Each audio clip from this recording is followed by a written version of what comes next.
ਵਾਹਿਗੁਰੂ ਜੀ ਕਾ ਖਾਲਸਾ ਵਾਹਿਗੁਰੂ ਜੀ ਕੀ ਫਤਿਹ। ਅਸਲਾਮ ਵਾਲੇਕੁਮ ਆਦਾਬ ਵਰਜ਼ ਮਹਾਂ ਤੁਹਾਡੀ ਹੋਸਟ ਨੀਲਮ ਕੌਰ ਤੇ ਮੈਂ ਟੀਵੀ 84 ਦੇ ਸਾਰੇ ਦਰਸ਼ਕਾਂ ਤੇ ਸਰੋਤਿਆਂ ਨੂੰ ਜੀ ਆਇਆਂ ਕਰਦੀ ਹਾਂ ਪ੍ਰੋਗਰਾਮ ਸੱਚੋ ਸੱਚ ਵਿੱਚ, ਜਿਹੜੇ ਇਸ ਪ੍ਰੋਗਰਾਮ ਨਾਲ ਦੇਸ਼ਾਂ ਵਿਦੇਸ਼ਾਂ ਤੋਂ ਜੁੜ ਚੁੱਕੇ ਨੇ। ਖਾਲਸਾ ਅਫੇਅਰ ਸੈਂਟਰ ਦੇ ਸੰਚਾਲਕ ਡਾਕਟਰ ਅਮਰਜੀਤ ਸਿੰਘ ਰੋਜ਼ਾਨਾ ਦੀ ਤਰ੍ਹਾਂ ਸਟੂਡੀਓ 'ਚ ਬੈਠਾ ਮੌਜੂਦ ਨੇ। ਆਉਣਾ ਗੱਲਬਾਤ ਕਰਕੇ ਅੱਜ ਦੇ ਅਹਿਮ ਇਸ਼ੂਜ਼ ਉੱਪਰ ਉਹਨਾਂ ਤੋਂ ਉਹਨਾਂ ਦਾ ਤਜਜ਼ੀਆ ਜਾਣਦੇ ਹਾਂ। ਜੀ ਡਾਕਟਰ ਸਾਹਿਬ, ਵਾਹਿਗੁਰੂ ਜੀ ਕਾ ਖਾਲਸਾ ਵਾਹਿਗੁਰੂ ਜੀ ਕੀ ਫਤਿਹ। हाँ जी नीलम कौर जी, ਤੁਹਾਨੂੰ ਵੀ ਤੇ ਦੁਨੀਆ ਭਰ ਚ ਬੈਠੇ ਸਾਡੇ ਬਹੁਤ ਹੀ ਪਿਆਰੇ ਸੋਹਣੇ ਸਿਆਣੇ ਟੀਵੀ 84 ਦੇ ਦਰਸ਼ਕਾਂ ਨੂੰ ਵੀ ਵਾਹਿਗੁਰੂ ਜੀ ਕਾ ਖਾਲਸਾ ਵਾਹਿਗੁਰੂ ਜੀ ਕੀ ਫਤਿਹ ਤੇ ਸਾਡੇ ਬਹੁਤ ਹੀ ਪਿਆਰੇ ਮੁਸਲਮਾਨ ਭੈਣਾਂ ਭਰਾਵਾਂ ਨੂੰ अस्सलाम वालेकुम। जी डॉक्टर साहब, जी आनू प्रोग्राम सच्चो सच विच बहुत शुक्रिया जी। डॉक्टर साहब, आज 13 अक्तूबर 2022 29 असो नानक शाही संमत 554 ਦਾ ਦਿਨ ਹੈ ਤੇ ਡਾਕਟਰ ਸਾਹਿਬ, ਪ੍ਰੋਗਰਾਮ ਸ਼ੁਰੂ ਕਰਨ ਤੋਂ ਪਹਿਲਾਂ ਅਸੀਂ ਪ੍ਰਦਰਸ਼ਕਾਂ ਤੇ ਸਰੋਤਿਆਂ ਨੂੰ ਹਮੇਸ਼ਾ ਤਰ੍ਹਾਂ ਦੱਸਿਓ ਵਿਊਅਰਸ, ਜੇ ਤੁਸੀਂ ਹੱਕ ਸੱਚ ਇਨਸਾਫ ਤੇ ਪੈਰਾ ਦਿੰਦਾ ਇੱਕੋ ਇੱਕ ਚੈਨਲ ਟੀਵੀ 84 ਨੂੰ ਦੇਖਣਾ ਚਾਹੁੰਦੇ ਹੋ ਤਾਂ ਤੁਸੀਂ ਦੇਖ ਸਕਦੇ spectrum cable, RCN cable, Bell Fibe cable in Canada, roku, Jadoo box, ਸ਼ਾਵਾ, ਫੇਸਬੁੱਕ ਟੀਵੀ 84 ਦੀ ਐਪ ਰਾਹੀਂ online streaming and IP box ਤੇ ਤੁਸੀਂ ਟੀਵੀ 84 ਨੂੰ ਦੇਖ ਸਕਦੇ ਹੋ। ਵਿਊਅਰਸ, ਜੇ ਤੁਸੀਂ ਟੀਵੀ 84 ਨਾਲ ਜਾਂ ਪ੍ਰੋਗਰਾਮ ਸੱਚੋ ਸੱਚ ਨਾਲ ਫੇਸਬੁੱਕ ਰਾਹੀਂ ਜੁੜੇ ਤਾਂ ਉਸ ਨੂੰ ਵੱਧ ਤੋਂ ਵੱਧ ਲਾਈਕ ਕਰੋ ਤੇ ਸ਼ੇਅਰ ਕਰੋ ਅਤੇ ਨਾਲ ਹੀ YouTube ਤੇ ਸਬਸਕ੍ਰਾਈਬ ਵੀ ਕਰੋ। ਇਹ ਵੀ ਦੱਸ ਦਿਓ ਕਿ ਤੁਸੀਂ ਟੀਵੀ 84 ਦੀ ਐਪ ਨੂੰ ਐਂਡਰੋਇਡ ਐਂਡ ਐਪ ਸਟੋਰ ਤੇ ਡਾਊਨਲੋਡ ਕਰਕੇ ਜੋ ਟੀਵੀ 84 ਦੀ ਲਾਈਵ ਸਟ੍ਰੀਮ ਹੈ ਇਸ ਨੂੰ ਤੁਸੀਂ 24 ਆਵਰਸ ਦੇਖ ਸਕਦੇ ਹੋ। ਵਿਊਅਰਸ, ਪ੍ਰੋਗਰਾਮ ਦੀ ਸ਼ੁਰੂਆਤ ਕਰਨ ਜਾ ਰਹੇ ਹਾਂ ਅੱਜ ਦੀ ਸਪਾਂਸਰਸ਼ਿਪ ਦੇ ਹਵਾਲੇ ਨਾਲ ਕਿ ਅੱਜ ਦੇ ਪ੍ਰੋਗਰਾਮ ਸੱਚੋ ਸੱਚ ਨੂੰ ਸਪਾਂਸਰ ਕੀਤਾ ਗਿਆ ਹੈ ਕੈਲਗਰੀ ਤੋਂ ਜੀਐਸ ਗਰੇਵਾਲ ਜੀ ਵੱਲੋਂ। ਸੋ ਇਹਨਾਂ ਨੇ ਬੇਨਤੀ ਕੀਤੀ ਹੈ ਕਿ ਅੱਜ ਸਾਡੇ ਕੌਮੀ ਹਾਲਾਤ ਨਾਜ਼ੁਕ ਹਨ, ਅਸੀਂ ਆਪਸੀ ਵਿਰੋਧਤਾ ਅਤੇ ਬਿਆਨਬਾਜ਼ੀ ਤੋਂ ਉੱਪਰ ਨਹੀਂ ਉੱਠ ਰਹੇ। ਕਿਸੇ ਗੱਲ ਦੀ ਗਹਿਰਾਈ ਨੂੰ ਸਮਝਣ ਦੀ ਥਾਂ ਬਹਿਸ ਵੱਲ ਜ਼ਿਆਦਾ ਕੇਂਦਰਿਤ ਹੈ ਸਾਡਾ ਧਿਆਨ। ਇੰਜ ਲੱਗ ਰਿਹਾ ਹੈ ਜਿਵੇਂ ਅਸੀਂ ਆਪਣੇ ਹੱਥੀ ਦੁਸ਼ਮਣ ਨੂੰ ਸਾਡੇ ਖਿਲਾਫ ਮਾਹੌਲ ਅਤੇ ਮੌਕਾ ਬਣਾ ਕੇ ਦੇ ਰਹੇ ਹਾਂ। ਜੇ ਅਸੀਂ ਸਿਆਣੇ ਨਾ ਬਣੇ ਤਾਂ ਨੁਕਸਾਨ ਤਾਂ ਹੋਵੇਗਾ ਹੀ, ਪਰ ਸਾਨੂੰ ਅਗਲੀ ਪੀੜ੍ਹੀ ਨੇ ਮਾਫ ਨਹੀਂ ਕਰਨਾ। ਆਪਣਾ ਫਰਜ਼ ਪਹਿਚਾਨਦਿਆਂ ਆਪਣਾ ਦਸਵੰਧ ਕੱਢੀਏ ਅਤੇ ਜਿਹੜਾ ਵੀ ਕੌਮੀ ਕੰਮ ਹੋ ਰਿਹਾ ਹੈ ਘੱਟੋ ਘੱਟ ਉਸ ਦਾ ਵਿਰੋਧ ਨਾ ਕਰੀਏ। ਸੋ ਅੱਜ ਦੀ ਸਪਾਂਸਰਸ਼ਿਪ ਲਈ ਅਸੀਂ ਜੀਐਸ ਗਰੇਵਾਲ ਜੀ ਦਾ ਤਹਿ ਦਿਲ ਤੋਂ ਧੰਨਵਾਦ ਕਰਦੇ ਹਾਂ। ਤੁਹਾਨੂੰ ਵੀ ਅਪੀਲ ਤੇ ਬੇਨਤੀ ਕਰਦੇ ਹਾਂ ਕਿ ਤੁਸੀਂ ਵੱਧ ਤੋਂ ਵੱਧ ਪ੍ਰੋਗਰਾਮ ਸੱਚੋ ਸੱਚ ਨੂੰ ਸਪਾਂਸਰ ਕਰੋ। ਸਪਾਂਸਰਸ਼ਿਪ ਲਈ ਤੁਸੀਂ ਸਾਨੂੰ ਕਾਲ ਕਰ ਸਕਦੇ ਹੋ ਸਾਡੇ ਫੋਨ ਨੰਬਰ ਤੇ 5166191984। ਸੇਮ ਨੰਬਰ ਤੇ WhatsApp ਕਰ ਸਕਦੇ ਹੋ। ਤੁਸੀਂ ਸਾਨੂੰ ਈਮੇਲ ਵੀ ਕਰ ਸਕਦੇ ਹੋ info@tv84.tv ਤੇ। ਸੋ ਵਿਊਅਰਸ, ਪਹਿਲੇ ਸੈਗਮੈਂਟ ਦੇ ਵਿੱਚ ਆਪਾਂ ਗੱਲਬਾਤ ਕਰਨ ਜਾ ਰਹੇ ਹਾਂ ਸਰਦਾਰ ਕਪੂਰ ਸਿੰਘ ਜੀ ਦੇ ਹਵਾਲੇ ਨਾਲ ਕਿ ਜਿਹੜੇ ਕਿ 20ਵੀਂ ਸਦੀ ਦੇ ਮਹਾਨ ਜਿਹੜੇ ਸਿੱਖ ਫਿਲਾਸਫਰ ਹੋਏ ਹਨ, ਉਹਨਾਂ ਨੂੰ 13 ਅਕਤੂਬਰ 1973 ਵਾਲੇ ਦਿਨ ਯਾਨੀ ਕਿ ਅੱਜ ਤੋਂ ਠੀਕ 49 ਸਾਲ ਪਹਿਲਾਂ ਅਕਾਲ ਤਖਤ ਸਾਹਿਬ ਤੋਂ ਨੈਸ਼ਨਲ ਪ੍ਰੋਫੈਸਰ ਆਫ ਸਿੱਖਿਜ਼ਮ ਦਾ ਖਿਤਾਬ ਬਖਸ਼ਿਆ ਗਿਆ ਸੀ। ਇਸ ਮੌਕੇ ਉਹਨਾਂ ਵੱਲੋਂ ਦਿੱਤਾ ਗਿਆ ਭਾਸ਼ਣ ਯਾਦਗਾਰੀ ਸੀ ਕਿਉਂਕਿ ਇਹ ਸਿੱਖ ਕੌਮ ਅਤੇ ਅਕਾਲੀ ਲੀਡਰਸ਼ਿਪ ਨੂੰ ਇੱਕ ਚੇਤਾਵਨੀ ਸੀ ਜਿਹੜੀ ਅੱਜ ਅੱਖਰ ਅੱਖਰ ਠੀਕ ਸਾਬਤ ਹੋ ਰਿਹਾ। ਸੋ ਇਸ ਬਾਰੇ ਆਪਾਂ ਗੱਲਬਾਤ ਕਰਨ ਜਾ ਰਹੇ ਹਾਂ। ਸੋ ਅਸੀਂ ਚਾਹਾਂਗੇ ਕਿ ਤੁਸੀਂ ਸਾਨੂੰ ਇਸੇ ਤਰ੍ਹਾਂ ਬਣੇ ਰਹਿਣਾ। ਦੇਖਣ ਸੁਣ ਲਈ ਤੁਹਾਡਾ ਸਭ ਦਾ ਬਹੁਤ ਬਹੁਤ ਸ਼ੁਕਰੀਆ। ਜੀ ਡਾਕਟਰ ਸਾਹਿਬ, ਕੀ ਕਹਿਣਾ ਚਾਹੋਗੇ?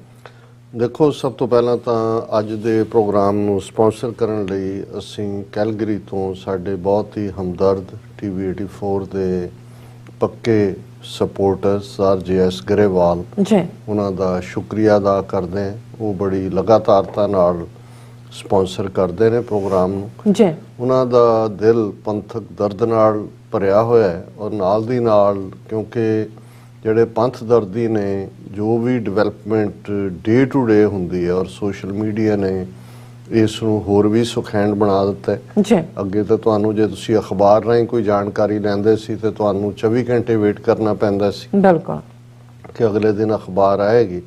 ਔਰ ਬਹੁਤ ਵਾਰ ਇਹਨਾਂ ਮੁਲਕਾਂ ਦੇ ਵਿੱਚ ਤਾਂ ਵੀਕਲੀ ਨਿਊਜ਼ਪੇਪਰ ਹੀ ਸੀ, ਡੇਲੀ ਅਖਬਾਰ ਤਾਂ ਕੋਈ ਪੰਜਾਬੀ ਦਾ ਕਾਮਯਾਬ ਨਹੀਂ ਹੋਇਆ ਔਰ ਦੂਸਰੇ ਮੀਡੀਆ ਦੇ ਵਿੱਚ ਜਿਹੜਾ ਹੈ ਉਹ ਕੋਈ ਸਾਡੀ ਗੱਲ ਨਹੀਂ ਸੀ ਹੁੰਦੀ। ਪਰ ਹੁਣ ਜਦੋਂ ਤੁਸੀਂ ਸੋਸ਼ਲ ਮੀਡੀਆ ਦੇਖਦੇ ਹੋ ਤੇ ਉਹ ਫਲੱਡਡ ਹੁੰਦਾ, ਹੜ੍ਹ ਆਇਆ ਹੁੰਦਾ ਉਹਦੇ 'ਚ। ਔਰ ਉਹਦੇ 'ਚ ਜਿਵੇਂ ਸਰ ਗਰੇਵਾਲ ਉਹਨਾਂ ਨੇ ਕਿਹਾ ਕਿ ਜੇ ਅਸੀਂ ਆਪਣੇ ਲੋਕਾਂ ਦਾ ਹਾਲ ਦੇਖੀਏ ਜਾਂ ਆਪਣਿਆਂ ਦਾ ਬਹੁਤ ਸਾਰਿਆਂ ਦੀਆਂ ਬਿਆਨਬਾਜ਼ੀਆਂ, ਉਹਨਾਂ ਦੀਆਂ ਲਾਈਵ ਹੋ ਕੇ ਵੀਡੀਓਜ਼, ਐਕੂਜ਼ੇਸ਼ਨ, ਕਾਊਂਟਰ ਐਕੂਜ਼ੇਸ਼ਨ, ਸਫਾਈਆਂ ਇੱਧਰ ਉੱਧਰ ਤੇ ਨਿਰਾਸ਼ਤਾ ਵੀ ਹੁੰਦੀ ਹੈ। ਕਈ ਵਾਰ ਤੁਸੀਂ ਉਹਦੇ 'ਚ ਵੜਦੇ ਜਾਂਦੇ ਹੋ ਔਰ ਜੇ ਤੁਸੀਂ ਕਿਤੇ ਇਹ ਵੀ ਕਹੋ ਵੀ ਨਹੀਂ ਤੇ ਹਫ਼ਤੇ ਬਾਅਦ ਤੁਹਾਡੀ ਸਕਰੀਨ ਤੇ ਆ ਰਿਹਾ ਹੁੰਦਾ ਹੈ ਕਿ ਜੀ ਲਾਸਟ ਵੀਕ ਤੁਹਾਡਾ ਸਕਰੀਨ ਟਾਈਮ ਇੰਨਾ ਘਟ ਗਿਆ। ਸੋ ਇਹ ਇੱਕ ਜਿਹੜਾ ਸੋਸ਼ਲ ਮੀਡੀਆ ਹੈ ਇਹ ਵੀ ਇੱਕ ਐਡਿਕਸ਼ਨ ਬਣ ਚੁੱਕਾ ਹੈ ਔਰ ਇਸ ਐਡਿਕਸ਼ਨ ਚੋਂ ਜਦੋਂ ਤੁਸੀਂ ਇਨ ਦਾ ਐਂਡ ਭਾਵੇਂ 2 ਘੰਟੇ ਗੁਜ਼ਾਰੋ 3 ਘੰਟੇ ਗੁਜ਼ਾਰੋ ਉਸ ਤੋਂ ਬਾਅਦ ਜਦੋਂ ਤੁਸੀਂ ਉੱਠਦੇ ਹੋ, ਕਿਉਂਕਿ ਸਾਡਾ ਫੋਕਸ ਤਾਂ ਮੇਨਲੀ ਸਿੱਖ ਪੰਥ ਨਾਲ ਸੰਬੰਧਿਤ ਖਬਰਾਂ ਜਾਂ ਡਿਵੈਲਪਮੈਂਟਸ ਹੀ ਹੁੰਦਾ, ਤੇ ਤੁਹਾਡੇ ਅੰਦਰ ਇੱਕ ਉਦਾਸੀ ਭਰ ਜਾਂਦੀ ਹੈ, ਕਿਉਂਕਿ ਉਸ ਚੋਂ ਹੋਪ ਜਾਂ ਉਤਸ਼ਾਹ ਜਾਂ ਜਿਹਨੂੰ ਅੱਜ ਕੱਲ ਊਰਜਾ ਲਫ਼ਜ਼ ਕਹਿੰਦੇ ਨੇ, એનર્ਜੀ, ਉਸ ਦੀ ਥਾਂ ਤੇ ਤੁਸੀਂ ਫਰਸਟ੍ਰੇਸ਼ਨ ਲੈਂਦੇ ਹੋ। ਔਰ ਇਹ ਜਿਹੜਾ ਆਮ ਤੌਰ ਦੇ ਉੱਤੇ ਇਹੋ ਜਿਹਾ ਹੀ ਪਾਠ, ਜੇ ਇੱਕ ਅੱਧੀ ਖਬਰ ਕੋਈ ਉਤਸ਼ਾਹ ਦੇਣ ਵਾਲੀ ਹੁੰਦੀ ਹੈ ਤੇ ਤੁਸੀਂ ਦੇਖਦੇ ਹੋ ਕਿ ਫਿਰ ਉਸ ਖਬਰ ਦਾ ਹੀ ਐਸਾ ਜਿਹੜਾ ਉਹ ਭਰਥਾ ਬਣਾਇਆ ਜਾਂਦਾ ਹੈ, ਉਸ ਨੂੰ ਕਿਵੇਂ ਉਹਦੀ ਚੀਰਫਾੜ ਹੁੰਦੀ ਹੈ, ਉਸ ਦੇ ਜਿਹੜੇ ਪਾਤਰ ਨੇ ਉਹਨਾਂ ਨੂੰ ਕਿਵੇਂ ਹਰ ਇੱਕ ਨੂੰ ਸਾਣ ਤੇ ਲਾਇਆ ਜਾਂਦਾ ਹੈ ਕਿ ਇਨ ਦਾ ਐਂਡ ਮੂੰਹ ਦੇ ਵਿੱਚ ਫਿੱਕਾਪਨ ਔਰ ਦਿਲ ਦੇ ਵਿੱਚ ਉਦਾਸੀ ਤੋਂ ਬਿਨਾਂ ਕੁਛ ਨਹੀਂ ਹੁੰਦਾ। ਔਰ ਇਹ ਵਰਤਾਰਾ ਅਸੀਂ ਲੇਟਲੀ ਦੇਖ ਰਹੇ ਹਾਂ। ਇੱਕ ਪਾਸੇ ਉਹੀ ਲੋਕ ਜਿਹੜੇ ਇਹ ਇਲਜ਼ਾਮ ਲਾਉਂਦੇ ਰਹੇ ਕਿ ਜੀ ਬਾਹਰ ਬੈਠੇ ਗੱਲਾਂ ਕਰਦੇ ਨੇ, ਇੱਥੇ ਆ ਕੇ ਕੋਈ ਗੱਲ ਕਰੇ। ਹੁਣ ਜੇ ਅੰਮ੍ਰਿਤਪਾਲ ਸਿੰਘ ਗਲਤ ਜਾਂ ਠੀਕ, ਕਿਉਂਕਿ ਅਜੇ ਉਹਨੇ ਉਸ ਪਰਖ ਚੋਂ ਲੰਘਣਾ ਹੈ, ਇਸ ਲਈ ਅਸੀਂ ਇਹ ਨਹੀਂ ਹੈ ਕਿ ਭਾਈ ਅਸੀਂ ਕੋਈ ਕਿਸੇ ਦੇ ਵਕੀਲ ਬਣੇ ਹੋਏ ਹਾਂ, ਪਰ ਜੇ ਉਹ ਆਪਣਾ ਛੱਡ ਕੇ ਕੰਮਕਾਰ ਆ ਹੀ ਗਿਆ ਔਰ ਹੁਣ ਤੱਕ ਦੀਆਂ ਜਿੰਨੀਆਂ ਵੀ ਉਸ ਦੀਆਂ ਪ੍ਰੈਜੈਂਟੇਸ਼ਨਸ ਨੇ ਉਹਦੇ 'ਚ, ਹਾਲਾਂਕਿ ਮੈਨੂੰ ਇਹ ਲੱਗਦਾ ਹੈ ਕਿ ਵੀ ਅਜੇ ਧਾਰਮਿਕ ਤੌਰ ਦੇ ਉੱਤੇ ਜਾਂ ਸਪਿਰਿਚੁਅਲ ਉਹ ਜਿਹੜਾ ਰੂਹਾਨੀ ਐਸਪੈਕਟ ਹੈ ਔਰ ਉਸ ਨਾਲ ਜੁੜਿਆ ਹੋਇਆ ਜਿਹੜਾ ਧੀਰਜ ਧੰਮਲ ਬਹੁਤ ਸਾਰਾ ਹੈ, ਉਹ ਤਾਂ ਗੁਰੂ ਦੀ ਰਹਿਮਤ ਨਾਲ ਹੌਲੀ ਹੌਲੀ ਹੁੰਦਾ ਹੈ। ਲੇਕਿਨ ਜਿਹੜਾ ਪੋਲੀਟੀਕਲ ਆਰਟੀਕੂਲੇਸ਼ਨ ਹੈ, ਖਾਸ ਤੌਰ ਤੇ ਸਿੱਖ ਇਸ਼ੂਜ਼ ਦੀ, ਇੱਕ ਖਾਲਿਸਤਾਨ ਦੇ ਜਾਂ ਪੰਥ ਦੇ ਪਾਤਸ਼ਾਹੀ ਦਾਅਵੇ ਦੀ, ਉਸ ਬਾਰੇ ਉਹ ਚੰਗੀ ਤਰ੍ਹਾਂ ਪਿਛਲੇ 5-6 ਸਾਲ ਦੇ ਵਿੱਚ ਘੱਟੋ ਘੱਟ ਉਹਨੇ ਆਪਣੇ ਆਪ ਨੂੰ ਫੁੱਲੀ ਇਕਵਿਪ ਕੀਤਾ ਹੈ। ਔਰ ਜਿਹੜੇ ਨੁਕਤੇ ਲੈ ਕੇ ਉਸਨੇ ਫੋਕਸ ਕਰਨਾ ਸ਼ੁਰੂ ਕੀਤਾ ਹੈ, ਅੰਮ੍ਰਿਤ ਛਕਣ ਦਾ ਦੀ ਇੱਕ ਲਹਿਰ ਸ਼ੁਰੂ ਕਰਨ ਦਾ, ਨਾਲ ਦੀ ਨਾਲ ਇੱਕ ਗੈਰਤ ਅਣਖ ਵੰਗਾਰ ਦੀ ਜ਼ਬਾਨ ਜਿਹੜੀ ਕਿ ਪੰਜਾਬ ਦੀ ਜ਼ਬਾਨੀ ਜਿਹੜੀ ਹੈ ਉਸ ਨੂੰ ਸਮਝਦੀ ਹੈ, ਕਿਉਂਕਿ ਪੰਜਾਬ ਦੀ ਧਰਤੀ ਦਾ ਜਿਹੜਾ ਖਮੀਰ ਹੈ ਉਹ ਹੈ ਹੀ ਵੰਗਾਰ ਦੇ ਨਾਲ ਜੁੜਿਆ ਹੋਇਆ। ਜੇ ਉਹ ਵੰਗਾਰ ਮੁੱਕ ਜਾਏ ਤਾਂ ਫਿਰ ਅਸੀਂ ਵੀ ਉਵੇਂ ਹੀ ਯੂਪੀ ਬਿਹਾਰ ਵਾਲਿਆਂ ਵਾਂਗ ਜਿਹੜੇ ਕਈ ਸਦੀਆਂ ਜਿਹੜਾ ਆਇਆ ਉਸ ਦੇ ਮੱਥੇ ਤੇ ਹੀ ਤਿਲਕ ਲਾ ਕੇ ਦਿਲੀਸ਼ਵਰੋ ਈਸ਼ਵਰੋ ਕਰਦੇ ਰਹੇ। ਔਰ ਇਹਦੇ 'ਚ ਵੀ ਕੋਈ ਸ਼ੱਕ ਨਹੀਂ ਹੈ ਕਿ ਜਿਹੜੀ ਵੰਗਾਰ ਜਾਂ ਚੈਲੰਜ ਹੁੰਦਾ ਹੈ ਉਹ ਗਿਣਤੀਆਂ ਮਿਣਤੀਆਂ ਨਹੀਂ ਦੇਖਦਾ। ਔਰ ਜੇ ਗਿਣਤੀ ਮਿਣਤੀ ਹੁੰਦੀ ਤਾਂ ਫਿਰ ਗੁਰੂ ਨਾਨਕ ਸਾਹਿਬ ਦੇ ਸਾਹਮਣੇ ਜੇ ਦਿੱਲੀ ਦੇ ਹਾਕਮ ਸਨ ਉਸ ਵੇਲੇ ਦੇ, ਔਰ ਬਾਅਦ ਦੇ ਵਿੱਚ ਬਾਬਰ ਐਮਨਾਬਾਦ ਸ਼ਹਿਰ 'ਚ 1526 'ਚ ਹਮਲਾਵਰ ਸੀ, ਤੇ ਗੁਰੂ ਨਾਨਕ ਸਾਹਿਬ ਤਾਂ ਇੱਕ ਫਕੀਰ ਜਿਨ੍ਹਾਂ ਦੇ ਕੋਲ ਕੋਈ ਜਿਹੜਾ ਉਹ ਫੌਜ ਤਾਂ ਨਹੀਂ ਹੈ ਕਿ ਉਹਨਾਂ ਨੇ, ਪਰ ਜੇ ਉਹਨਾਂ ਨੇ ਇਜਾਜ਼ਤ ਦਿੱਤੀ ਕਿ ਸੱਚ ਕੀ ਬਾਣੀ ਨਾਨਕ ਆਖਿਆ ਸੱਚ ਸੁਣਾਏ ਸੀ ਸੱਚ ਕੀ ਬੇਲਾ, ਤੇ ਇਹ ਵੰਗਾਰ ਹੀ ਸੀ ਕਿ ਵੰਗਾਰਨ ਦੀ ਗੱਲ। ਔਰ ਇਹੀ ਪਾਰਟ ਅਸੀਂ 6ਵੇਂ ਪਾਤਸ਼ਾਹ ਗੁਰੂ ਹਰਗੋਬਿੰਦ ਸਾਹਿਬ ਜਿਹੜੇ ਅਕਾਲ ਤਖਤ ਸਥਾਪਿਤ ਕਰਦੇ ਨੇ, ਉਹਨਾਂ ਦੀ ਪਹਿਲੀ ਜਿਹੜੀ ਫੌਜੀ ਟੁਕੜੀ ਹੈ ਜਾਂ ਉਹਨਾਂ ਦੇ ਬਾਡੀਗਾਰਡਸ ਦਾ ਪਹਿਲਾਂ ਉਹ 52 ਸਿੱਖਾਂ ਦਾ ਸੀ। ਹੁਣ ਜੇ 4 ਜੰਗਾਂ ਉਹਨਾਂ ਨੇ ਬਾਅਦ ਦੇ ਵਿੱਚ ਸ਼ਾਹਜਹਾਂ ਦੀਆਂ ਫੌਜਾਂ ਨਾਲ ਲੜੀਆਂ, ਕਿੱਥੇ ਸ਼ਾਹੀ ਫੌਜਾਂ ਉਹਨਾਂ ਦਾ ਅਮਲਾ ਫੈਲਾ ਦੂਜਾ, ਲੇਕਿਨ ਗੱਲ ਵੰਗਾਰ ਦੀ ਸੀ। ਔਰ ਇਹੀ ਤੁਸੀਂ ਅੱਜ ਅਨੰਦਪੁਰ ਸਾਹਿਬ ਜਾਓ, ਇੱਕ ਪਿੰਡ ਵਾਂਗ ਹੈ, ਕਿੰਨਾ ਕੁ ਉਹ ਉੱਥੇ ਇੱਕ ਵਕਤ ਦੇ ਵਿੱਚ ਕਿੰਨੇ ਕੁ ਸਿੱਖ ਗੁਰੂ ਸਾਹਿਬ ਦੇ ਨਾਲ ਫਾਈਨਲੀ ਜਦੋਂ 9 ਮਹੀਨੇ ਦਾ ਘੇਰਾ ਰਿਹਾ, 5000 ਤੋਂ ਜ਼ਿਆਦਾ ਨਹੀਂ ਹੋਣਗੇ, ਲੇਕਿਨ ਕਿੰਨੀ ਵੱਡੀ ਫੌਜ, ਕਿੰਨਾ ਵੱਡਾ ਸਾਮਰਾਜ ਔਰੰਗਜ਼ੇਬ ਦੇ ਥੱਲੇ, ਦੁਨੀਆ ਦੇ ਕੁੱਲ ਇਕਨੋਮੀ ਦਾ ਜਿਹੜਾ ਲਗਭਗ 22% ਟ੍ਰੇਡ ਹੈ ਉਸ ਵੇਲੇ ਮੁਗਲਿਆ ਭਾਰਤ ਨਾਲ ਹੁੰਦਾ ਸੀ। ਹੁਣ ਜੇ ਗਿਣਤੀਆਂ ਮਿਣਤੀਆਂ ਦੀ ਗੱਲ ਹੁੰਦੀ ਤਾਂ ਫਿਰ ਤਾਂ ਤੁਸੀਂ ਸੋਚ ਵੀ ਨਹੀਂ ਸੀ ਸਕਦੇ ਰਹੇ ਉਹੀ 22 ਧਾਰ ਦੇ ਪਹਾੜੀ ਰਾਜੇ ਜਿਹੜੇ ਸਭ ਤੋਂ ਅੱਗੇ ਅੱਗੇ ਹੋ ਕੇ ਉਹਨਾਂ ਦੇ ਜਿਹੜੇ ਨੇ ਉਹ ਪ੍ਰੋਕਸੀ ਆਊਟਫਿਟ ਬਣ ਕੇ ਲੜ ਰਹੇ ਸੀ, ਇਹੀ ਹਾਲ ਬਾਕੀ ਰਾਜਪੂਤ ਰਾਜਿਆਂ ਰਿਆਸਤਾਂ ਦਾ ਸੀ। ਔਰੰਗਜ਼ੇਬ ਦੀ ਆਪਣੀ ਫੌਜ ਦਾ 1/3 ਹਿੱਸਾ ਰਾਜਪੂਤ ਹਿੰਦੂ ਸਨ। ਲੇਕਿਨ ਗੱਲ ਅਲਟੀਮੇਟਲੀ ਜਦੋਂ ਅਸੀਂ ਸੱਚ ਦੇ ਕਿਲੇ 'ਚ ਜਿਹੜੀ ਸੱਚ ਦੀ ਗੱਲ, ਜਿਸ ਰਾਜ ਦੀ ਗੱਲ ਗੁਰੂ ਨਾਨਕ ਸਾਹਿਬ ਦੇ ਭਾਈ ਸੱਤਾ ਦੇ ਭਾਈ ਬਲਵੰਡ ਨੇ ਕੀਤੀ ਕਿ ਨਾਨਕ ਰਾਜ ਚਲਾਇਆ ਸੱਚ ਕੋਟ ਸਤਾਣੀ ਨੀਮ ਦੇ, ਕਿ ਸੱਚ ਦਾ ਕਿਲਾ ਔਰ ਉਸ ਦੀ ਪੁਖਤਾ ਨੀ, ਇਹੀ ਸੱਚ ਸਾਡਾ ਹਥਿਆਰ ਹੈ ਜਿਸ ਦਿਨ। ਔਰ ਇਹੀ ਕਾਰਨ ਹੈ ਕਿ ਜੇ ਸਾਡਾ ਮੈਥਮੈਟਿਕਸ ਵੀ ਗੁਰੂ ਨੇ ਸ਼ੁਰੂ ਕੀਤਾ, ਬਿਲਕੁਲ 1699 ਈਸਵੀ ਦੀ ਵਿਸਾਖੀ ਨੂੰ ਅੰਮ੍ਰਿਤ ਦੀ ਦਾਤ ਬਖਸ਼ ਕੇ ਖਾਲਸਾ ਪ੍ਰਗਟ ਹੁੰਦਾ, ਤੇ ਸਾਡਾ ਮੈਥਮੈਟਿਕਸ ਹੀ 1.25 ਲੱਖ ਤੋਂ ਸ਼ੁਰੂ ਹੁੰਦਾ ਕਿ ਭਾਈ ਅਸੀਂ ਕੱਲਾ ਕੱਲਾ ਸਿੱਖ ਇਹ ਮਹਿਸੂਸ ਕਰੇ ਕਿ ਉਹਦੇ 'ਚ सवा लाख जवान की ताकत है और सवा लाख दुश्मन की फौज भी उसनू झुका नहीं सकती। उस जमाने किसी दे कोल सवा लाख फौज होना कोई छोटी गल नहीं सी और इतिहास ने साबित किया चमकौर की गढ़ी तो लैके और असी जे हुण तक जून 84 का जिहड़ा फौजी हमला है भारतीय फौज का देखिए कि किवें जे वो स्पिरिट कढ लो और ये जिहड़े बहुत सारे बुद्धिवेता और बुद्धूजीवी इस किस्म की क्लास जिहड़ी लगी हुई है सिक्ख्या मतां देण पहलां भी जवानी मरवा लई जी पहलां भी कर लिया जी हुण ये होर आ गए हुण होर सिर मंगदे ने जी ये सिर वरतना सिखो तुहाडे सिरां नाल भी सिर लगे हुए ने तुसीं किन्ना क वरत लिया जदों तुसीं देख रहे हो कि एक तो बाद एक इन्हां 38 सालां च जे तुसीं सिर्फ ते सिर्फ इंसाफ इंसाफ इंसाफ को मंत्र बना के जपना तो तुहानूं लगदा है कि कोई इंसाफ की देवी प्रगट होएगी जिहड़ी आके तुहानूं वर देगी फिर तो तुसीं जपी जाओ। लेकिन अणखी गैरतमंद सिख कौम इस सिट्टे ते पहुंच चुकी है कि असीं अपनी पातशाहत जिहड़ी साडे कोल जिहड़ी है लगभग 172 साल पहलां सी जिहड़ी गुरु ने सानू बख्शी हुई है हम राखत पातशाही दावा या इन गरीब सिखन को देऊं पातशाही ये याद करें हमरी गुरियाई। सो साडे लई कोई ये हुण दो रावां नहीं ने कि भाई पातशाहत दा दावा जिहड़ा अल्टीमेट एक नेशन स्टेट खालिस्तान दे रूप च एक वो बुद्धिजीवी निकल आए ने जिन्हां नूं लगदा कि नहीं नहीं वो सब राज सृष्ट कर ले साडे तां वो नेशन स्टेट दा कानसैप्ट ही नहीं है खाई जाओ जुत्तियां जे तुहाडा यही काम है कि भी तुसीं जिहड़ा वो और ये भगौड़ापन है ये नहीं है भी उन्हां नूं पता नहीं है। यही लोग एक पासे जदों संत पिंडां वालियां दा दिन आंदा उत्थे भी गुड बुक्स च रहना चाहुंदे ने उन्हां दी तारीफ भी करदे ने।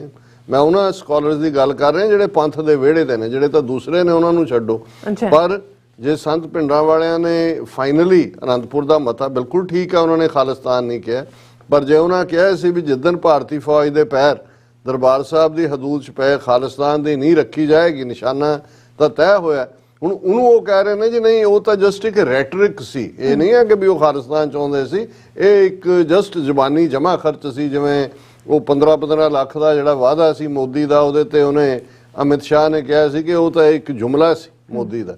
हुण जे तां असीं एक पासे संत पिंडां वालियां नूं असीं जुमलाबाज भी कह रहे हैं ते दूसरे पासे असीं उन्हां दे उत्ते किताबां लिख के जिहड़ा सिखां दी वाहवा भी खट्टी हुई है।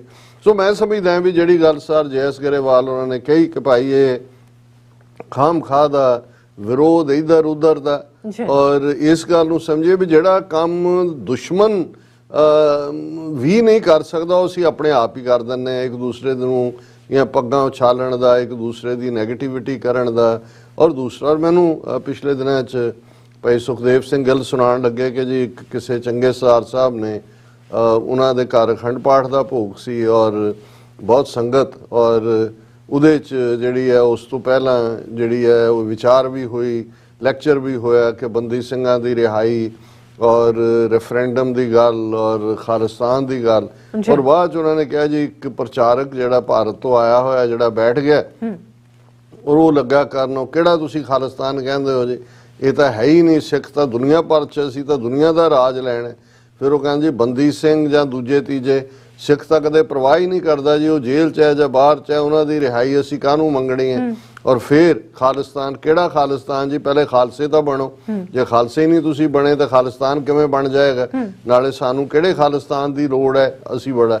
तो वो मैनू कहंदे कि भी बाद च वो आया और वो कहंदे भी सारी संगत देखे भी ना हुण कोई एक जिहड़ी है एस्टैबलिश संस्था नाल जुड़िया होया बंदा तो कहंदे भी मैं उसनूं जदों किसी मौके ते आया किसी होर काम लई तो मैं उन्होंने कहा कि भी ये तू ये जो गल्लां करदा रहा है भी तू दस कहने मैं काउंटर किया तो वो कहंदा जी मैं तो इंडिया जे जाना है मैं तो अजे कच्चा है इत्थे तो मैनूं तो कहना ही पैंदा हुण तुसीं ये हाल देखो भी ਜਿਹੜੇ लोग इस किस्म ਦੀਆਂ गल्लां करन वाले जिन्हां ने वीज़ियां जां पासपोर्टां जां कच्चे जां पक्के इस दौड़ च ने वो किवें जिहड़ा काउंटर नैरेटिव दे के जिहड़ी तुहाडी असली जिहड़ी स्ट्रगल है उसनूं डैमेज करने की कोशिश करते हैं। और ये कोई माड़ियां मोटियां संस्थावां दे बंदे नहीं ने ये उही ने जिहड़े अदरवाइज संत पिंडां वालियां दे नां नूं जोड़ के ते उन्हां दा जिहड़ा लाहा भी लैंदे ने और एक वड्डा तबका है ये कुछ ने जागरूक जिहड़े इस किस्म की गल करते हैं ਲੇਕਿਨ ਬਹੁਤ ਵੱਡਾ ਤਬਕਾ ਜਿਹੜਾ ਉਹ ਤੁਹਾਨੂੰ ਸਿਰਫ ਤੇ ਸਿਰਫ, ਕਈਆਂ ਨੇ ਤਾਂ ਇਹੀ ਮਿੱਥਿਆ ਹੋਇਆ ਕਿ ਉਹਨਾਂ ਨੇ ਸਿਰਫ ਪਰਲੋਕ ਦੀਆਂ, ਕਈ ਤਾਂ ਹੁਣ ਪਰਲੋਕ ਦੀ ਥਾਂ ਸੱਚਖੰਡ ਹੀ ਕਹਿੰਦੇ ਨੇ, ਉਹਦੀਆਂ ਟਿਕਟਾਂ ਹੀ ਵੇਚਣ ਤੇ ਲੱਗੇ ਹੋਏ ਨੇ। ਉਹਨਾਂ ਦਾ ਕੰਮ ਜਿਹੜਾ ਹੈ ਉਸ ਤੋਂ ਬਿਯੋਂਡ ਕੋਈ ਨਹੀਂ ਹੈ। ਉਹ ਤਾਂ ਜੀ ਅੱਗਾ ਸਵਾਰ ਲਓ, ਇੱਥੇ ਤਾਂ ਕੋਈ ਨਹੀਂ, ਜੋ ਕਰੇਗਾ ਗੁਰੂ ਕਰੇਗਾ। ਗੁਰੂ ਤਾਂ ਕਰੇਗਾ ਹੀ, ਪਰ ਜਦੋਂ ਗੁਰੂ ਨੇ ਚੈਲੰਜ ਕੀਤਾ ਸੀ ਜ਼ੁਲਮ ਨੂੰ, ਕਿਲੇ ਬਣਾਏ ਸੀ, ਹਥਿਆਰ ਜਿਹੜੇ ਨੇ ਉਹਦੇ 'ਚ ਤਿਆਰ ਕਰਵਾਏ ਸੀ, ਟ੍ਰੇਨਿੰਗ ਦੇਣ ਵਾਲੇ ਸੀ, ਇੱਕ ਜਿਹੜੀ ਹੈ ਸਟ੍ਰੈਟਜੀ ਵਿਉਂਤਬੰਦੀ ਇੱਕ ਪੂਰਾ ਕੀਤਾ ਸੀ, ਕਿਉਂਕਿ ਉਹਨਾਂ ਨੇ ਸਾਨੂੰ ਇਹ ਪੂਰਨੇ ਪਾ ਕੇ ਦੱਸਿਆ ਸੀ ਕਿ ਭਾਈ ਆਪਣ ਹੱਥੀਂ ਆਪਣਾ ਆਪੇ ਹੀ ਕਾਜ ਸਵਾਰੀਏ, ਕਿ ਜਦੋਂ ਤੁਸੀਂ ਗੁਲਾਮੀ ਦੇ ਸੰਗਲ ਕੱਟਣੇ ਨੇ ਤੁਹਾਨੂੰ ਫਿਰ ਸੱਚ ਦੇ ਮਾਰਗ ਤੇ ਤੁਰਦੇ ਆ ਉਹ ਸਾਰੇ ਯਤਨ ਜਿਹੜੇ ਨੇ ਉਹ ਕਰਨੇ ਪੈਣਗੇ, ਔਰ ਉਹਦੇ ਲਈ ਤੁਹਾਡੀ ਲਾਮਬੰਦੀ ਹੋਣੀ ਜ਼ਰੂਰੀ ਹੈ।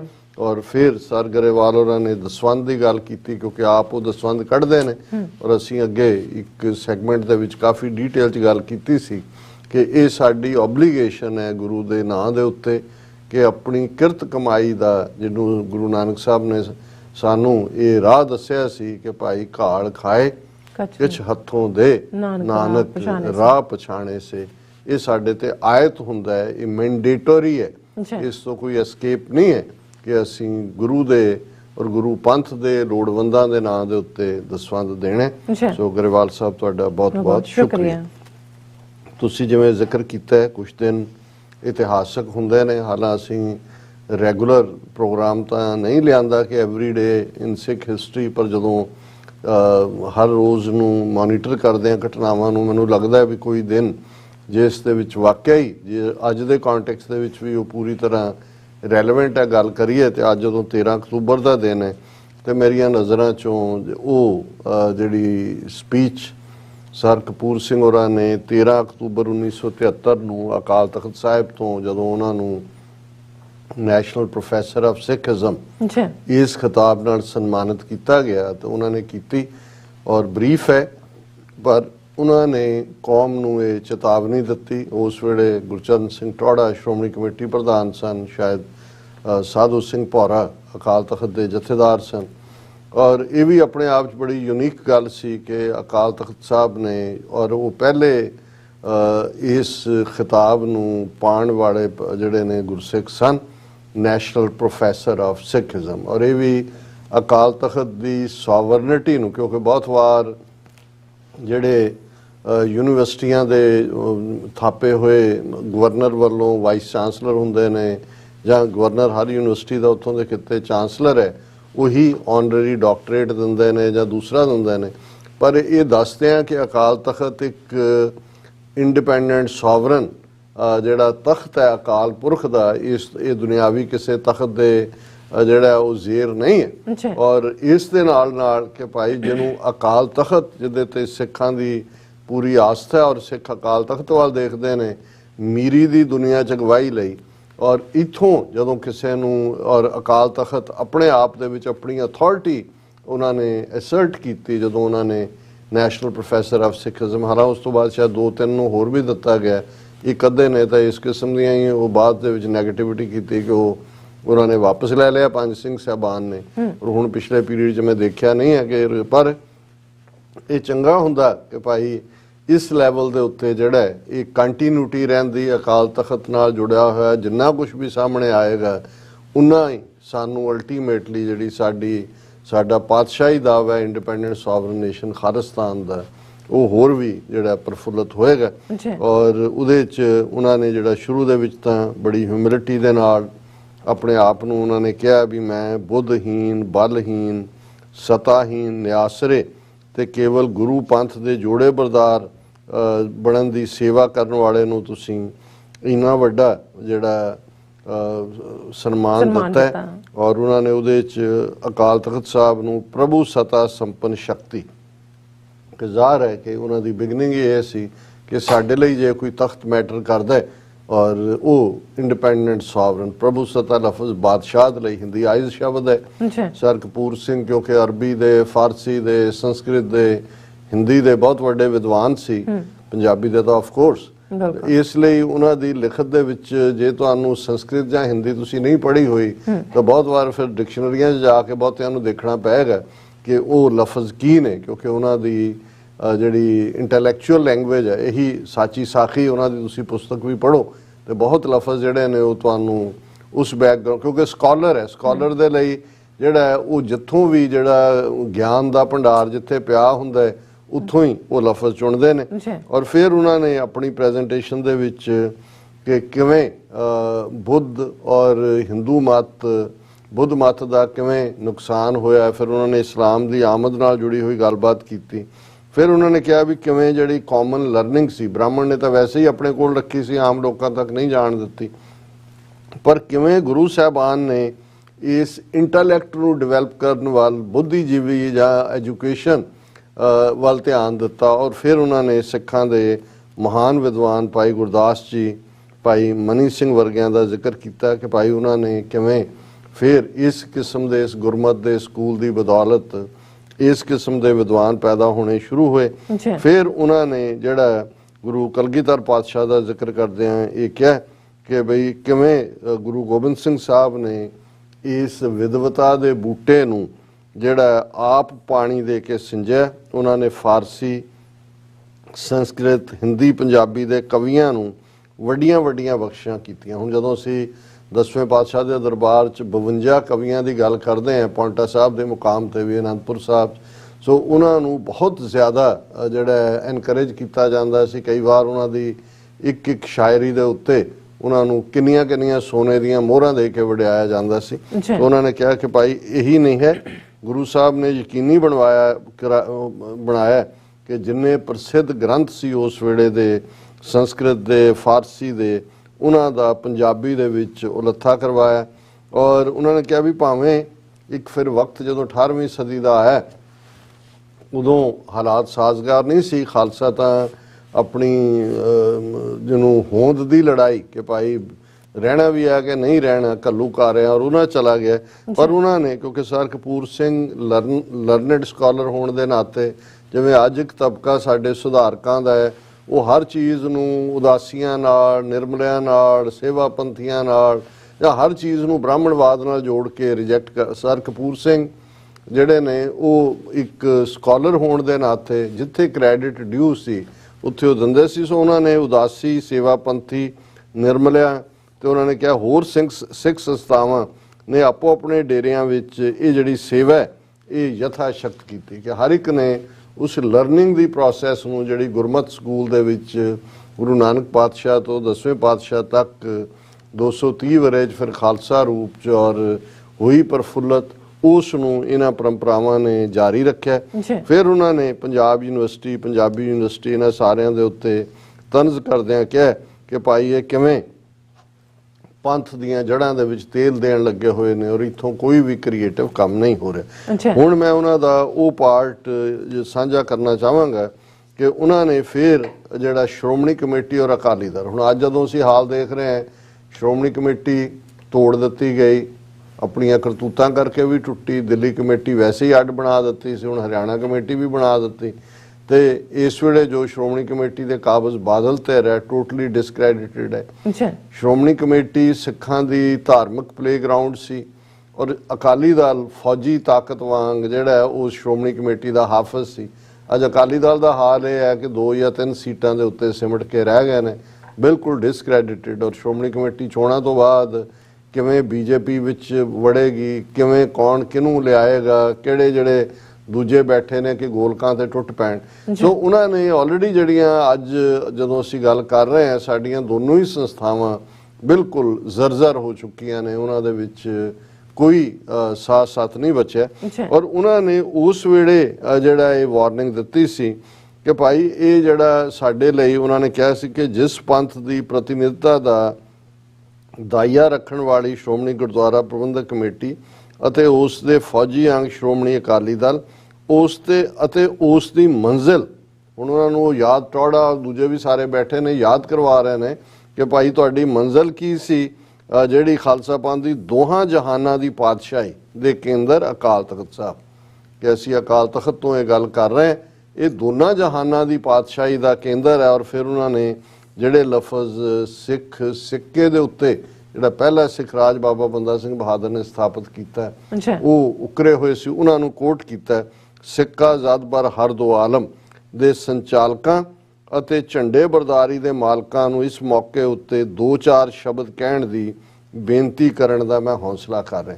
ਹੁਣ ਇਹ ਉਹਨਾਂ ਦੀ ਹਰ ਲਫ਼ਜ਼ ਦੇ ਵਿੱਚ ਇੰਨੀ ਕੁ ਵਿਦਵਤਾ ਗੁੰਦੀ ਹੋਈ ਹੈ। ਉਹਨਾਂ ਨੇ ਕਿਹਾ ਜੀ ਮੈਂ ਇੱਕ ਨਿਮਾਣਾ ਸਿੱਖ, ਉਹ ਅਕਾਲ ਤਖਤ ਜਿਹੜਾ ਸਿੱਕਾ ਜ਼ਦ ਬਰ ਹਰ ਦੋ ਆਲਮ ਉਸ ਦਾ ਔਰ ਪਾਤਸ਼ਾਹੀ ਦੋ ਜਹਾਨਾਂ ਦੀ ਪਾਤਸ਼ਾਹੀ ਦਾ ਜਿਹੜਾ ਮੁਤਾਲਬਾ ਕਰਦਾ ਅਕਾਲ ਤਖਤ, ਮੈਂ ਇੱਕ ਹੰਬਲ ਸਿੱਖ ਹੋਣ ਦੇ ਨਾਤੇ ਇਹਨਾਂ ਸਾਰਿਆਂ ਨੂੰ ਐਡਰੈਸ ਕਰ ਰਿਹਾ ਕਿ ਭਾਈ, ਔਰ ਉਹਨਾਂ ਨੇ ਕਿਹਾ ਵੀ ਮੈਂ ਇਹ ਵੀ ਇਸ ਲਈ ਕਹਿ ਰਿਹਾ ਕਿ ਪੰਥ ਦੀ ਸਿਧਾਂਤਕ ਪਰੰਪਰਾ ਵਿੱਚ ਨਿਰਭੈ ਹੋ ਕੇ ਸੱਚ ਬੋਲਣ ਅਤੇ ਸੱਚ ਉੱਤੇ ਪਹਿਰਾ ਦੇਣ ਦਾ ਆਦੀ ਅਤੇ ਅਟਲ ਰੀਤ ਪ੍ਰਵਾਨ ਹੈ ਅਤੇ ਪੰਥ ਦੇ ਨਿਮਾਣੇ ਤੋਂ ਨਿਮਾਣੇ ਸੇਵਕ ਉੱਤੇ ਵੀ ਇਸ ਬਾਬਤ ਕੋਈ ਪ੍ਰਤੀਬਿੰਬ ਗੁਰੂ ਆਸ਼ੇ ਅਨੁਸਾਰ ਲਾਗੂ ਨਹੀਂ ਕਿ ਮੈਂ ਉਸ ਅਕਾਲ ਤਖਤ ਤੇ ਸਿੱਖੀ ਦਾ ਆਧਾਰ ਸੱਚ ਹੈ ਔਰ ਮੈਨੂੰ ਹੁਣ ਸੱਚੀਆਂ ਗੱਲਾਂ ਕਹਿਣ ਦਿਓ ਕਿਉਂਕਿ ਇਹ ਗੁਰੂ ਆਸ਼ੇ ਮੁਤਾਬਕ ਹੋਣਗੀਆਂ।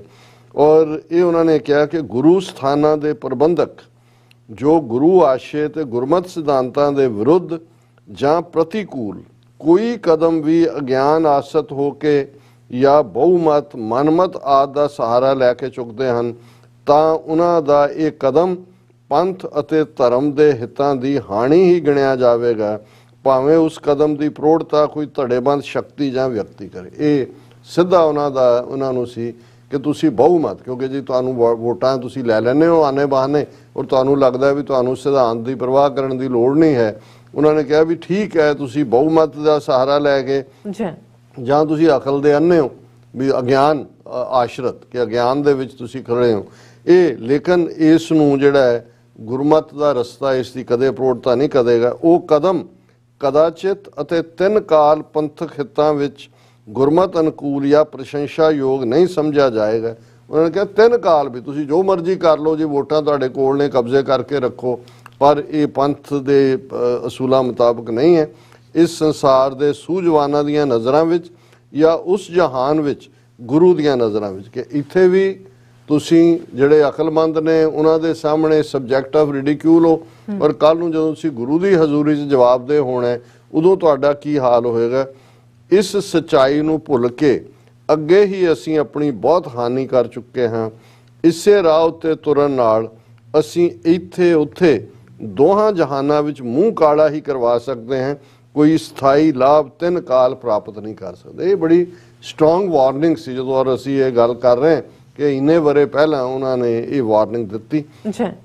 ਹੁਣ ਉਹ ਅਕਾਲੀਆਂ ਨੂੰ ਯਾਦ ਕਰਵਾ ਰਹੇ ਨੇ, ਇਹ 1973 ਦੀ ਗੱਲ ਹੈ, ਐਮਰਜੈਂਸੀ ਲੱਗੀ ਹੋਈ ਸੀ, ਇੰਦਰਾ ਗਾਂਧੀ ਨੇ ਸਾਰੇ ਦੇਸ਼ ਦੀ ਸਿਵਲ ਲਿਬਰਟੀ ਖੋਈ ਹੋਈ ਸੀ, ਅਕਾਲੀ ਦਲ ਨੇ ਮੋਰਚਾ ਲਾਇਆ ਹੋਇਆ ਸੀ ਐਮਰਜੈਂਸੀ ਦੇ ਖਿਲਾਫ, ਤੇ ਸਰ ਕਪੂਰ ਸਿੰਘ 1973 ਦੇ ਵਿੱਚ ਜਿਹੜਾ ਉਸ ਪੀਰੀਅਡ 'ਚ ਐਮਰਜੈਂਸੀ ਦੇ ਉਸ ਦੌਰੇ ਦੇ ਵਿੱਚ ਜਿਹੜੇ ਨੇ ਇਹ ਗੱਲ ਉਹਨਾਂ ਨੂੰ ਯਾਦ ਦਹਾਨੀ ਕਰਵਾ ਰਹੇ ਸੀ ਕਿ ਪੰਥ ਦੀ ਸੈਨਿਕ ਸ਼ਕਤੀ ਦੇ ਸਰਚਾਲਕ ਜੇ ਖਾਲਸਾ ਜੀ ਕੇ ਬੋਲ ਬਾਲੇ ਅਤੇ ਸੁਤੰਤਰ ਦੇਸ਼ ਕਾਲ ਵਿੱਚ ਸੀਮਤ ਆਜ਼ਾਦ ਪੰਥ ਦੇ ਨਿਸ਼ਾਨੇ ਨੂੰ ਪਿੱਠ ਦੇ ਕੇ ਨਿਗੁਣੇ ਨਿੱਜੀ ਹਿੱਤਾਂ ਦੀ ਪ੍ਰਾਪਤੀ ਵਾਸਤੇ ਪੰਥ ਦੀ ਅਗਾਧ ਸ਼ਕਤੀ ਤੇ ਪੰਥ ਦੀ ਸਹੀ ਮੰਜ਼ਲ ਨੂੰ ਪਸ਼ਟ ਨਸ਼ਟ ਕਰਨ ਵਿੱਚ ਰੁੱਝੇ ਰਹਿਣਗੇ, ਤਦ ਉਹ ਇੱਥੇ ਉੱਥੇ ਦੋਈ ਜਹਾਨੀ ਖੁਆਰ ਹੀ ਖੁਆਰ ਹੋਣਗੇ, ਸਥਾਈ ਪ੍ਰਾਪਤੀ ਕੁਛ ਨਹੀਂ ਕਰ ਸਕਦੇ। ਇਹ ਹੁਣ ਅਕਾਲੀਆਂ ਨੂੰ ਸੀ ਕਿ ਭਾਈ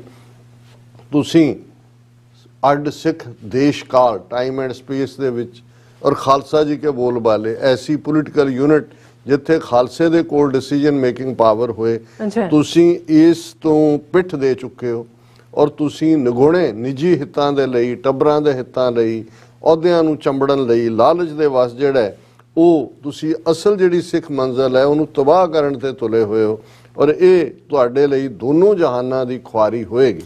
ਫਿਰ ਉਹਨਾਂ ਨੇ, ਕਿਉਂਕਿ ਬਹੁਤ ਵੱਡੇ ਸਕਾਲਰ ਅੰਗਰੇਜ਼ੀ ਦੇ ਵੀ ਸਨ ਔਰ ਉਹਨਾਂ ਨੇ W.H. ਆਰਡਨ ਇੱਕ ਬਹੁਤ ਮਸ਼ਹੂਰ ਅੰਗਰੇਜ਼ੀ ਦੇ ਕਵੀ ਹੋਏ ਨੇ, ਉਹਨਾਂ ਦਾ ਜਿਹੜਾ ਹੈ ਉਹਨਾਂ ਦਿਨਾਂ 'ਚ ਡੈਥ ਹੋਈ ਸੀ 72-73 ਦੇ ਪੀਰੀਅਡ 'ਚ, ਉਹਨਾਂ ਦਾ ਇੱਕ ਉਹਨਾਂ ਨੇ ਜਿਹੜਾ ਕੋਟ ਉਸ ਨੂੰ ਉਹਨਾਂ ਨੇ ਕਿਹਾ, those who will not reason perish in the act, those who will not act perish for that reason। those who will not reason perish in the act, those who will not act perish for that reason। ਕਿ ਜਿਹੜੇ ਬੁੱਧੀ ਵਿਚਾਰ ਦੇ ਦੀਪਕ ਦੀ ਰੋਸ਼ਨੀ ਵਿੱਚ ਨਹੀਂ ਤੁਰਦੇ, ਜਿਹਨੂੰ ਗੁਰੂ ਕਲਗੀਧਰ ਪਾਤਸ਼ਾਹ ਨੇ ਯਾਦ ਦਹਾਨੀ ਕਰਵਾਈ ਸੀ, ਬੁੱਧ ਸੋ ਦੀਪਕ ਜਿਉਂ ਉਜਿਆਰੇ, ਕਿ ਅਕਲ ਇੰਟੈਲੈਕਟ ਸ਼ਾਈਨਿੰਗ ਲਾਈਕ ਦਾ ਕੈਂਡਲ ਲਾਈਟ, ਉਹਨੂੰ ਉਹ ਸਰ ਕਪੂਰ ਸਿੰਘ ਕਹਿ ਰਹੇ ਨੇ ਕਿ ਜਿਹੜੇ ਬੁੱਧੀ ਔਰ ਵਿਚਾਰ ਦੇ ਉਸ ਲੈਂਪ, ਉਸ ਦੀਵੇ ਦੀ ਰੋਸ਼ਨੀ ਵਿੱਚ ਨਹੀਂ ਤੁਰਦੇ, ਉਹ ਰਾਹ ਵਿੱਚ ਹੀ ਤਬਾਹ ਹੋ ਜਾਂਦੇ ਨੇ। ਤੇ ਜੋ ਕਰਮਸ਼ੀਲਤਾ ਤਿਆਗ ਦਿੰਦੇ ਨੇ, ਇੱਕ ਉਹ ਨੇ ਜਿਹੜੇ ਜੀ ਆਪੇ ਹੀ ਬਣ ਜਾਏਗਾ, ਜੀ ਤੁਸੀਂ ਆਪੇ ਖਾਲਸੇ ਬਣ ਜਾਓ, ਖਾਲਿਸਤਾਨ ਆਪੇ ਹੀ ਬਣ ਜਾਏ, ਇਹ ਕਰਮਹੀਨ ਹੋਣਾ, ਇਹ ਫਰਜ਼ ਤੋਂ ਭਗੌੜਾ ਹੋਣਾ। ਉਹ ਇਸੇ ਕਾਰਨ ਹੀ ਅਦਮ ਗਤੀ ਨੂੰ ਪ੍ਰਾਪਤ ਹੁੰਦੇ ਨੇ ਕਿ ਉਹਨਾਂ ਦਾ ਵੀ ਫਿਰ ਐਂਡ ਹੋਏਗਾ। ਜਿਹੜੇ ਰੀਜ਼ਨਿੰਗ ਨੂੰ, ਵਿਚਾਰ ਨੂੰ, ਵਿਵੇਕ ਨੂੰ, ਇੰਟੈਲੈਕਟ ਨੂੰ ਤਲਾਂਜਲੀ ਦੇਣ, ਉਹ ਵੀ ਤਬਾਹੀ ਦਾ ਕਾਰਨ ਨੇ। ਤੇ ਜਿਹੜੇ ਇਸ ਰਸਤੇ ਤੇ ਕਰਮਹੀਨ ਹੋਣ, those who will not act, ਜਿਹੜੇ ਇਹ ਆਪਣਾ ਫਰਜ਼ ਸਮਝ ਕੇ ਜਿਹੜਾ ਖਲੋਂਦੇ ਨਹੀਂ, ਪੈਰਿਸ਼ ਫॉर दैट, ਉਹ ਵੀ ਤਬਾਹ ਹੁੰਦੇ ਨੇ। ਔਰ ਫਿਰ ਉਹਨਾਂ ਨੇ ਉਹੀ ਸ਼ਬਦ ਜਿਹੜਾ ਮੈਂ ਕੋਟ ਕੀਤਾ, ਉਹਦਾ ਇੱਕ ਜੁਮਲਾ ਉਹਨਾਂ ਨੇ, ਧੀਰਜ ਧਾਮ ਬਣਾਏ ਇਹ ਤਨ, ਬੁੱਧ ਸੋ ਦੀਪਕ ਜਿਉਂ ਉਜਿਆਰੇ, ਕਿ ਭਾਈ ਇਵੇਂ ਤੁਸੀਂ ਜਿਹੜਾ ਰਾਜ ਪ੍ਰਬੰਧ, ਕੁਟਲ, ਵਿਤਕਰੇ, ਵਿਸ਼ਵਾਸਘਾਤ ਤੇ ਅਜੇ ਨਿਆਏ ਪੱਧਤੀ ਉੱਤੇ ਆਧਾਰਿਤ ਕੀਤਾ ਜਾਏਗਾ, ਉਹ ਇਹ ਉਹਨਾਂ ਨੇ ਫਿਰ ਇੰਡੀਅਨ ਸਟੇਟ ਬਾਰੇ ਕਿਹਾ ਕਿ ਭਾਈ ਇਹ ਕਿਵੇਂ ਝੂਠ ਦਾ ਰਾਜ ਹੈ, ਨਿਆਂ ਨਾਂ ਦੀ ਕੋਈ ਚੀਜ਼ ਨਹੀਂ ਹੈ, ਔਰ ਕਿਵੇਂ ਜਿਹੜਾ ਇਹ ਤਿੰਨੋਂ ਕਾਲ ਇਹਨਾਂ ਦਾ ਪਤਨ ਹੋਣਾ, ਪਰ ਇਹ ਇਹਨਾਂ ਦੇ ਨਾਲ ਸਾਡਾ ਕੋਈ ਸਮਝੌਤਾ ਨਹੀਂ ਹੋ ਸਕਦਾ। ਫਿਰ ਉਹਨਾਂ ਨੇ ਗੁਰਬਾਣੀ ਕੋਟ ਕੀਤੀ, ਜਿਨ੍ਹਾਂ ਅੰਦਰ ਸੱਚੇ ਕਾ ਭਉ ਨਹੀਂ, ਨਾਮ ਨਾ ਕਰੈ ਪਿਆਰ, ਨਾਨਕ ਤਿਨ ਸਿਉ ਕਿਆ ਕੀਚੈ ਦੋਸਤੀ, ਜੇ ਆਪ ਭੁਲਾਏ ਕਰਤਾਰ। ਹੁਣ ਇਹ ਇੰਡੀਅਨ ਸਿਸਟਮ ਨੂੰ ਕਿਹਾ ਕਿ ਭਾਈ ਇਹਨਾਂ ਦੇ ਅੰਦਰ ਨਾ ਸੱਚ ਦਾ ਡਰ ਹੈ, ਨਾ ਇਹ ਕੋਈ ਰੱਬ ਦੇ ਰਾਹ ਤੇ ਤੁਰਨ ਵਾਲੇ ਲੋਕ ਨੇ, ਤੇ ਇਹਨਾਂ ਦੇ ਨਾਲ ਤੁਸੀਂ ਕੀ ਦੋਸਤੀ ਕਰੋਗੇ। ਉਹਨਾਂ ਅਕਾਲੀਆਂ ਨੂੰ ਜਿਨ੍ਹਾਂ ਨੇ ਸਾਂਝਾਂ ਪਾਈਆਂ ਹੋਈਆਂ ਸੀ ਬਾਦਲਾਂ ਟੋੜਾਂ, ਤਾਂ ਉਹਨਾਂ ਨੂੰ ਕਿਹਾ ਨਾਨਕ ਤਿਨ ਸਿਉ ਕਿਆ ਕੀਚੈ ਦੋਸਤੀ, ਜੇ ਆਪ ਭੁਲਾਏਗਾ। ਹੁਣ ਤਾਂ ਇਹ ਤੁਸੀਂ ਗੁਨਾਹਗਾਰ ਹੋ ਵੀ, ਤੁਸੀਂ ਇਸ ਪਾਸੇ ਤੁਰੇ ਹੋਏ ਹੋ। ਔਰ ਉਹਨਾਂ ਨੇ ਅਖੀਰ 'ਚ ਕਿਹਾ, ਗੁਰੂ ਰੂਪੀ ਸੂਰਜ ਦੀ ਰੋਸ਼ਨੀ ਵਿੱਚ, ਕਿ ਤੁਹਾਡੇ ਸਾਹਮਣੇ ਸੂਰਜ ਹੈ, ਰੋਸ਼ਨੀ ਹੈ, ਗੁਰਮਤ ਦਾ ਰਾਹ ਹੈ, ਗੁਰੂ ਰੂਪੀ ਸੂਰਜ ਦੀ ਰੋਸ਼ਨੀ ਵਿੱਚ, ਅਤੇ ਆਪਣੇ ਪੂਰੇ ਸੂਰੇ ਪੂਰਵਜਾਂ ਦੇ ਪੂਰਨਿਆਂ ਉੱਤੇ ਤੁਰਨ ਤੋਂ ਬਗੈਰ ਹੋਰ ਕੋਈ ਰਾਹ ਸਿੱਖ ਪੰਥ ਦੇ ਕਲਿਆਣ ਦਾ ਨਹੀਂ ਹੈ। ਕਿ ਤੁਹਾਡਾ ਗੁਰੂ ਪੂਰਾ ਸੂਰਾ ਹੈ, ਸੂਰਜ ਵਾਂਗ ਹੈ, ਉਸ ਵੱਲ ਦੇਖੋ। ਆਪਣੇ ਬਜ਼ੁਰਗਾਂ ਦੀ ਕਮਾਈ, ਜਿਨ੍ਹਾਂ ਨੇ ਕਿਵੇਂ ਸਟਰਗਲ ਚੋਂ ਸੱਚ, ਹੱਕ, ਇਨਸਾਫ ਦੇ ਪੈਂਡੇ ਤੇ ਤੁਰਦੇ ਆ, ਕਿਵੇਂ ਆਪਣੀ ਡੈਸਟਨੀ ਤੈਅ ਕੀਤੀ। ਜੇ ਇਸ ਤੋਂ ਬਿਨਾਂ ਅਸੀਂ ਕੁਝ ਵੀ ਦੇਖਾਂਗੇ ਤੇ ਇਹ ਸਾਡਾ ਉਹਦੇ ਚੋਂ ਕੋਈ ਕਲਿਆਣ ਨਹੀਂ ਨਿਕਲੇਗੀ। ਅਨੇਕ ਗ੍ਰੰਥ ਵਿਚਾਰ ਕੇ, ਵਿਦਿਆ ਨੂੰ ਘੋਖ ਕੇ ਅਤੇ ਗੁਰਬਾਣੀ ਨੂੰ ਪੜ੍ਹ ਕੇ ਅਤੇ ਦੀਰਘ ਚਿੰਤਨ ਉਪਰੰਤ ਮੈਂ ਇਸ ਸਿੱਟੇ ਉੱਤੇ ਪੁੱਜਿਆ ਹਾਂ। ਉਸ ਦਾ ਸੰਖੇਪ ਨਿਰੂਪਣ ਹੀ ਮੈਂ ਅੱਜ ਇੱਥੇ ਕਰਨ ਦਾ ਹੌਸਲਾ ਕੀਤਾ ਹੈ। ਕਿ ਮੈਂ ਇਹ ਜੋ ਮੈਂ ਗੱਲ ਕਹਿ ਰਿਹਾ, ਅਨੇਕ ਗ੍ਰੰਥ ਮੈਂ ਵਿਚਾਰੇ ਨੇ, ਵਿਦਿਆ ਨੂੰ ਘੋਖਿਆ, ਗੁਰਬਾਣੀ ਨੂੰ ਸਮਝਣ ਦੀ ਕੋਸ਼ਿਸ਼ ਕੀਤੀ ਹੈ, ਔਰ ਡੀਪ ਥਿੰਕਿੰਗ ਤੋਂ ਬਾਅਦ, ਦੀਰਘ ਚਿੰਤਨ ਹੁੰਦਾ ਕਿ ਡੀਪ ਜਿਹੜਾ ਐਨਾਲਿਸਿਸ ਤੋਂ ਬਾਅਦ ਮੈਂ ਇਸ ਸਿੱਟੇ ਤੇ ਪਹੁੰਚਿਆ।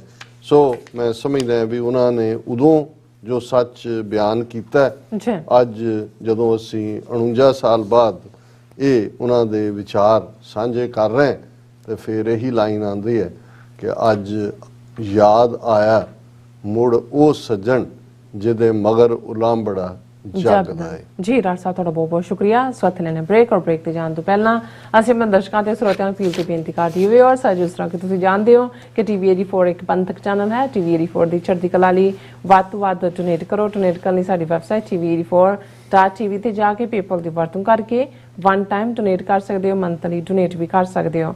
ਤੁਸੀਂ ਟੀਵੀ 84 ਦੇ ਨਾਮ ਤੇ ਚੈੱਕ ਬਣਾ ਕੇ ਸਾਨੂੰ ਮੇਲ ਵੀ ਕਰ ਸਕਦੇ ਹੋ ਸਾਡੇ ਇਸ ਪਤੇ ਤੇ 36-01 37th Avenue, Long Island City, New York 11101 USA, ਜਾਂ ਫਿਰ ਤੁਸੀਂ ਸਾਨੂੰ ਫੋਨ ਰਾਹੀਂ ਵੀ ਸੰਪਰਕ ਕਰ ਸਕਦੇ ਸਾਡੇ ਫੋਨ ਨੰਬਰ ਤੇ 5166191984। ਤੁਸੀਂ ਸਾਨੂੰ ਈਮੇਲ ਵੀ ਕਰ ਸਕਦੇ ਹੋ info@tv84.tv ਤੇ। ਅਸੀਂ ਤੁਹਾਡੇ ਤਹਿ ਦਿਲ ਤੋਂ ਸ਼ੁਕਰਗੁਜ਼ਾਰ ਹੋਵਾਂਗੇ। ਸੋ ਇੱਥੇ ਲੈਣੇ ਬ੍ਰੇਕ। ਵਿਊਅਰਸ, ਤੁਸੀਂ ਸਾਨੂੰ ਇਸੇ ਤਰ੍ਹਾਂ ਹੀ ਬਣੇ ਰਹਿਣਾ। ਮਿਲਦੇ ਹਾਂ ਛੋਟੇ ਜਿਹੇ ਵਕਫੇ ਤੋਂ ਬਾਅਦ।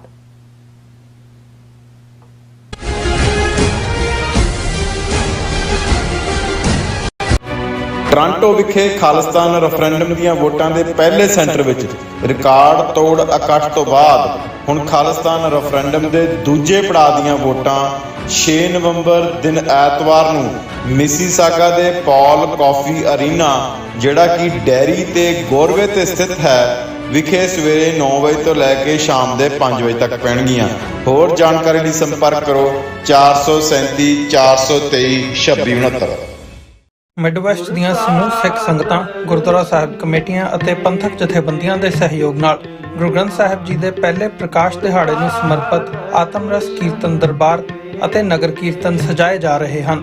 10 ਤੋਂ 14 ਅਕਤੂਬਰ ਤੱਕ ਸ਼ਾਮ 5 ਵਜੇ ਤੋਂ ਲੈ ਕੇ 8 ਵਜੇ ਤੱਕ ਕੀਰਤਨ, ਢਾਡੀ ਵਾਰਾਂ ਅਤੇ ਕਥਾ ਦੇ ਦੀਵਾਨ 5335 ਵੈਸਟ ਹੈਨਾ ਐਵਨਿਊ, ਇੰਡੀਅਨੈਪੋਲਿਸ ਵਿਖੇ ਸਜਾਏ ਜਾਣਗੇ, ਜਿਸ ਵਿੱਚ ਹਜ਼ੂਰੀ ਰਾਗੀ ਸ੍ਰੀ ਦਰਬਾਰ ਸਾਹਿਬ ਭਾਈ ਹਰਚਰਨ ਸਿੰਘ, ਭਾਈ ਪ੍ਰਪਾਲ ਸਿੰਘ, ਮੋਹਨ ਸਿੰਘ ਵਡਾਣਾ ਦਾ ਢਾਡੀ ਜਥਾ ਅਤੇ ਕਥਾਵਾਚਕ ਭਾਈ ਬਲਜੀਤ ਸਿੰਘ ਸ਼ਮੂਲੀਅਤ ਕਰਨਗੇ।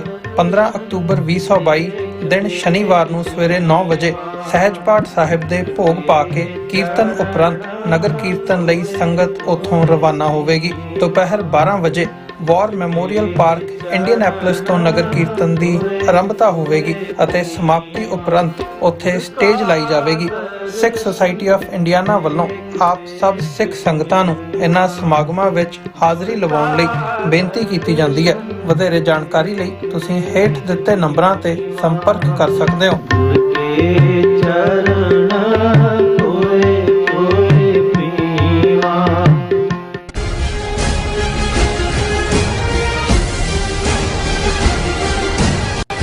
ਦਰਸ਼ਕੋ, ਬ੍ਰੇਕ ਬਾਅਦ ਤੁਹਾਡਾ ਸਭ ਦਾ ਭਰਪੂਰ ਸਵਾਗਤ ਹੈ। ਸੋ ਵੀਅਰਸ, ਗੱਲਬਾਤ ਕਰਨ ਜਾ ਰਹੇ ਹਾਂ ਭਾਰਤ ਤੇ ਪਾਕਿਸਤਾਨ ਦੇ ਹਵਾਲੇ ਨਾਲ ਕਿ ਭਾਰਤ ਅਤੇ ਪਾਕਿਸਤਾਨ ਦੇ ਨੁਮਾਇੰਦੇ ਜੰਮੂ ਕਸ਼ਮੀਰ ਦੇ ਮੁੱਦੇ ਤੇ 3 ਇੰਟਰਨੈਸ਼ਨਲ ਇਕੱਠਾਂ ਵਿੱਚ ਖੂਬ ਭਿੜੇ ਅਤੇ ਦੂਸ਼ਣਬਾਜ਼ੀ ਕੀਤੀ ਗਈ। ਸੋ ਇਹ international forum United Nations, Rwanda ਅਤੇ ਕਜ਼ਾਕਿਸਤਾਨ ਵਿੱਚ ਸਨ। ਸੋ ਇਸ ਬਾਰੇ ਆਪਾਂ ਗੱਲਬਾਤ ਕਰਨ ਜਾ ਰਹੇ ਹਾਂ। ਸੋ ਅਸੀਂ ਚਾਹਾਂਗੇ ਕਿ ਤੁਸੀਂ ਇਸੇ ਤਰ੍ਹਾਂ ਬਣੇ ਰਹਿਣਾ, ਦੇਖਣ, ਸੁਣਨੇ ਜਾਂ ਲਿਖਣ ਲਈ ਤੁਹਾਡਾ ਸਭ ਦਾ ਬਹੁਤ ਬਹੁਤ ਸ਼ੁਕਰੀਆ। ਜੀ ਡਾਕਟਰ ਸਾਹਿਬ, ਕੀ ਕਹਿਣਾ ਚਾਹੋਗੇ? ਦੇਖੋ, ਸਾਡੇ ਕੁਝ ਵਿਊਅਰਸ ਨੇ ਇਹ ਪੁੱਛਿਆ ਵੀ ਹੈ ਔਰ ਸਾਡੀ ਵੀ ਇਹ ਕਿਉਰਿਓਸਿਟੀ ਸੀ। ਹਾਲਾਂਕਿ ਇਹ ਤਾਂ ਲੱਗਦਾ ਸੀ ਵੀ ਜਿੰਨੀ ਮੈਜੋਰਿਟੀ ਨਾਲ ਯੂਨਾਈਟਿਡ ਨੇਸ਼ਨਸ ਜਨਰਲ ਅਸੈਂਬਲੀ ਦੇ ਵਿੱਚ ਜਿਹੜਾ ਰੈਜ਼ੋਲੂਸ਼ਨ ਰਸ਼ੀਆ ਨੂੰ ਐਗਰੈਸਰ ਦੱਸਦੇ ਹਨ ਔਰ ਖਾਸ ਤੌਰ ਤੇ ਜਿਹੜੇ 4 ਪ੍ਰੋਵਿੰਸ ਯੂਕਰੇਨ ਦੇ ਕਬਜ਼ਾ ਕਰਕੇ ਰੈਫਰੈਂਡਮ ਕਰਵਾ ਕੇ ਬੰਦੂਕ ਦੀ ਨੋਕ ਤੇ ਰਸ਼ੀਆ ਨੇ ਆਪਣੀ ਟੈਰੀਟਰੀ ਬਣਾ ਰਿਹਾ, ਉਸ ਨੂੰ ਬਿਲਕੁਲ ਨਾ ਸਿਰਫ ਕੰਡੈਮ, ਉਹਨੂੰ ਅਨਰੈਕਗਨਾਈਜ਼ ਕਰਦੇ ਆ। ਜਿਹੜਾ 101 ਮੁਲਕਾਂ ਵੱਲੋਂ ਰੈਜ਼ੋਲੂਸ਼ਨ ਆਇਆ ਸੀ ਔਰ ਇੰਡੀਆ ਦੀ ਵੀ ਮਜਬੂਰੀ ਸੀ ਉਸ ਪੀਰੀਅਡ 'ਚ। ਅਸੀਂ ਦੇਖਿਆ ਕਿ ਵੀ ਜੇ ਰਸ਼ੀਆ ਨੇ ਟੈਕਨੀਕੈਲਿਟੀ ਦੇ ਆਧਾਰ ਤੇ ਉਹਨੂੰ ਰਿਜੈਕਟ ਕਰਵਾਉਣਾ ਚਾਹਿਆ ਸੀ ਕਿ ਜੀ ਜਿਹੜੀ ਵੋਟ ਹੈ ਉਹ ਸੀਕ੍ਰੇਟ ਬੈਲਟ ਹੋਏ, ਲੇਕਿਨ ਇੰਡੀਆ ਨੇ ਵੀ ਦੂਸਰੇ ਪਾਸੇ ਜਿਹੜਾ ਉਹ ਵੋਟ ਪਾਈ ਸੀ ਕਿ ਨਹੀਂ, ਜੋ ਪ੍ਰੋਸੀਜਰ ਹੈ ਉਹੀ ਰਹਿਣਾ ਚਾਹੀਦਾ। ਉਹ ਫਾਈਨਲੀ UN ਜਨਰਲ ਅਸੈਂਬਲੀ ਦਾ ਰੈਜ਼ੋਲੂਸ਼ਨ ਪਾਸ ਹੋ ਗਿਆ ਔਰ ਜਿਹੜੇ ਉਸ ਦੀਆਂ ਫਿਗਰਸ ਆਈਆਂ ਨੇ ਔਰ ਇਸ ਰੈਜ਼ੋਲੂਸ਼ਨ ਦਾ ਜਿਹੜਾ ਨਾਂ ਹੈ territorial integrity of Ukraine defending the principals of the charter of United nations. ਇਹ ਕਿ ਭਾਈ ਟੈਰੀਟੋਰੀਅਲ ਇੰਟੈਗ੍ਰਿਟੀ ਯੂਕਰੇਨ ਦੀ, ਔਰ ਕਿਉਂਕਿ UN ਚਾਰਟਰ ਜਿਹੜਾ ਉਹ ਟੈਰੀਟੋਰੀਅਲ ਇੰਟੈਗ੍ਰਿਟੀ ਦੀ ਗਾਰੰਟੀ ਦਿੰਦਾ ਹੈ, ਉਹਨੂੰ ਡਿਫੈਂਡ ਕਰਨਾ। ਔਰ 143 ਮੁਲਕਾਂ ਨੇ ਇਸ ਦੇ ਹੱਕ 'ਚ ਵੋਟ ਪਾਈ, ਯਾਨੀ ਰੂਸ ਦੇ ਖਿਲਾਫ, ਔਰ ਸਿਰਫ 4 ਮੁਲਕਾਂ ਨੇ ਰੂਸ ਦੇ ਹੱਕ 'ਚ ਵੋਟ ਪਾਈ। ਇਸ ਦਾ ਮਤਲਬ ਇਹ ਹੈ ਕਿ ਆਲਰੇਡੀ ਵੱਡੀ ਜਿਹੜੀ ਹੈ ਵਰਲਡ ਕਮਿਊਨਿਟੀ ਉਸ ਦੇ ਵਿੱਚ ਰਸ਼ੀਆ ਦਾ ਜਿਹੜਾ ਨੈਰੇਟਿਵ ਸੀ ਉਹ ਪੂਰੀ ਤਰ੍ਹਾਂ ਡਿੱਗ ਚੁੱਕਾ ਹੈ, ਪੂਰੀ ਤਰ੍ਹਾਂ ਉਹ ਆਈਸੋਲੇਟ ਹੋ ਚੁੱਕਾ ਹੈ। 35 ਮੁਲਕ ਐਸੇ ਨੇ ਜਿਨ੍ਹਾਂ ਨੇ ਕਿਸੇ ਪਾਸੇ ਵੀ ਵੋਟ ਨਹੀਂ ਪਾਈ। ਸੋ ਜ਼ਾਹਰ ਹੈ ਕਿ ਵੀ ਉਹਨਾਂ 'ਚ ਵੱਡਾ ਤਬਕਾ ਉਹ ਹੈ ਕਿ ਜਿਹੜਾ ਕਿਸੇ ਦੀ ਪਾਈਪਲਾਈਨ ਜਿਹੜੀ ਹੈ ਗੈਸ ਦੀ ਉਹ ਰਸ਼ੀਆ ਤੋਂ ਆਉਂਦੀ ਹੈ, ਕਿਸੇ ਦੇ ਹੋਰ ਭਾਰਤ ਵਰਗਾ, ਭਾਰਤ ਨੇ ਵੀ ਅਬਸਟੇਨ ਕੀਤਾ, ਉਹਨੇ ਵੋਟ ਨਹੀਂ ਪਾਈ। ਲੇਕਿਨ ਰੂਸ ਦੇ ਹੱਕ 'ਚ ਸਿਰਫ 4 ਮੁਲਕਾਂ ਦਾ ਖਰੋਣਾ, ਇੱਕ ਤਾਂ ਰੂਸ ਹੀ ਹੋਏਗਾ, 3 ਮੁਲਕਾਂ ਦਾ ਖਰੋਣਾ। ਇਹ ਦੱਸਦਾ ਹੈ ਕਿ ਭਾਈ ਦੁਨੀਆ ਦੀ ਵੱਡੀ ਪੰਚਾਇਤ ਦੇ ਵਿੱਚ ਰਸ਼ੀਆ ਜਿਹੜਾ ਹੈ ਉਹ ਬਿਲਕੁਲ ਅਲੱਗ-ਥਲੱਗ ਹੋ ਚੁੱਕਾ ਹੈ।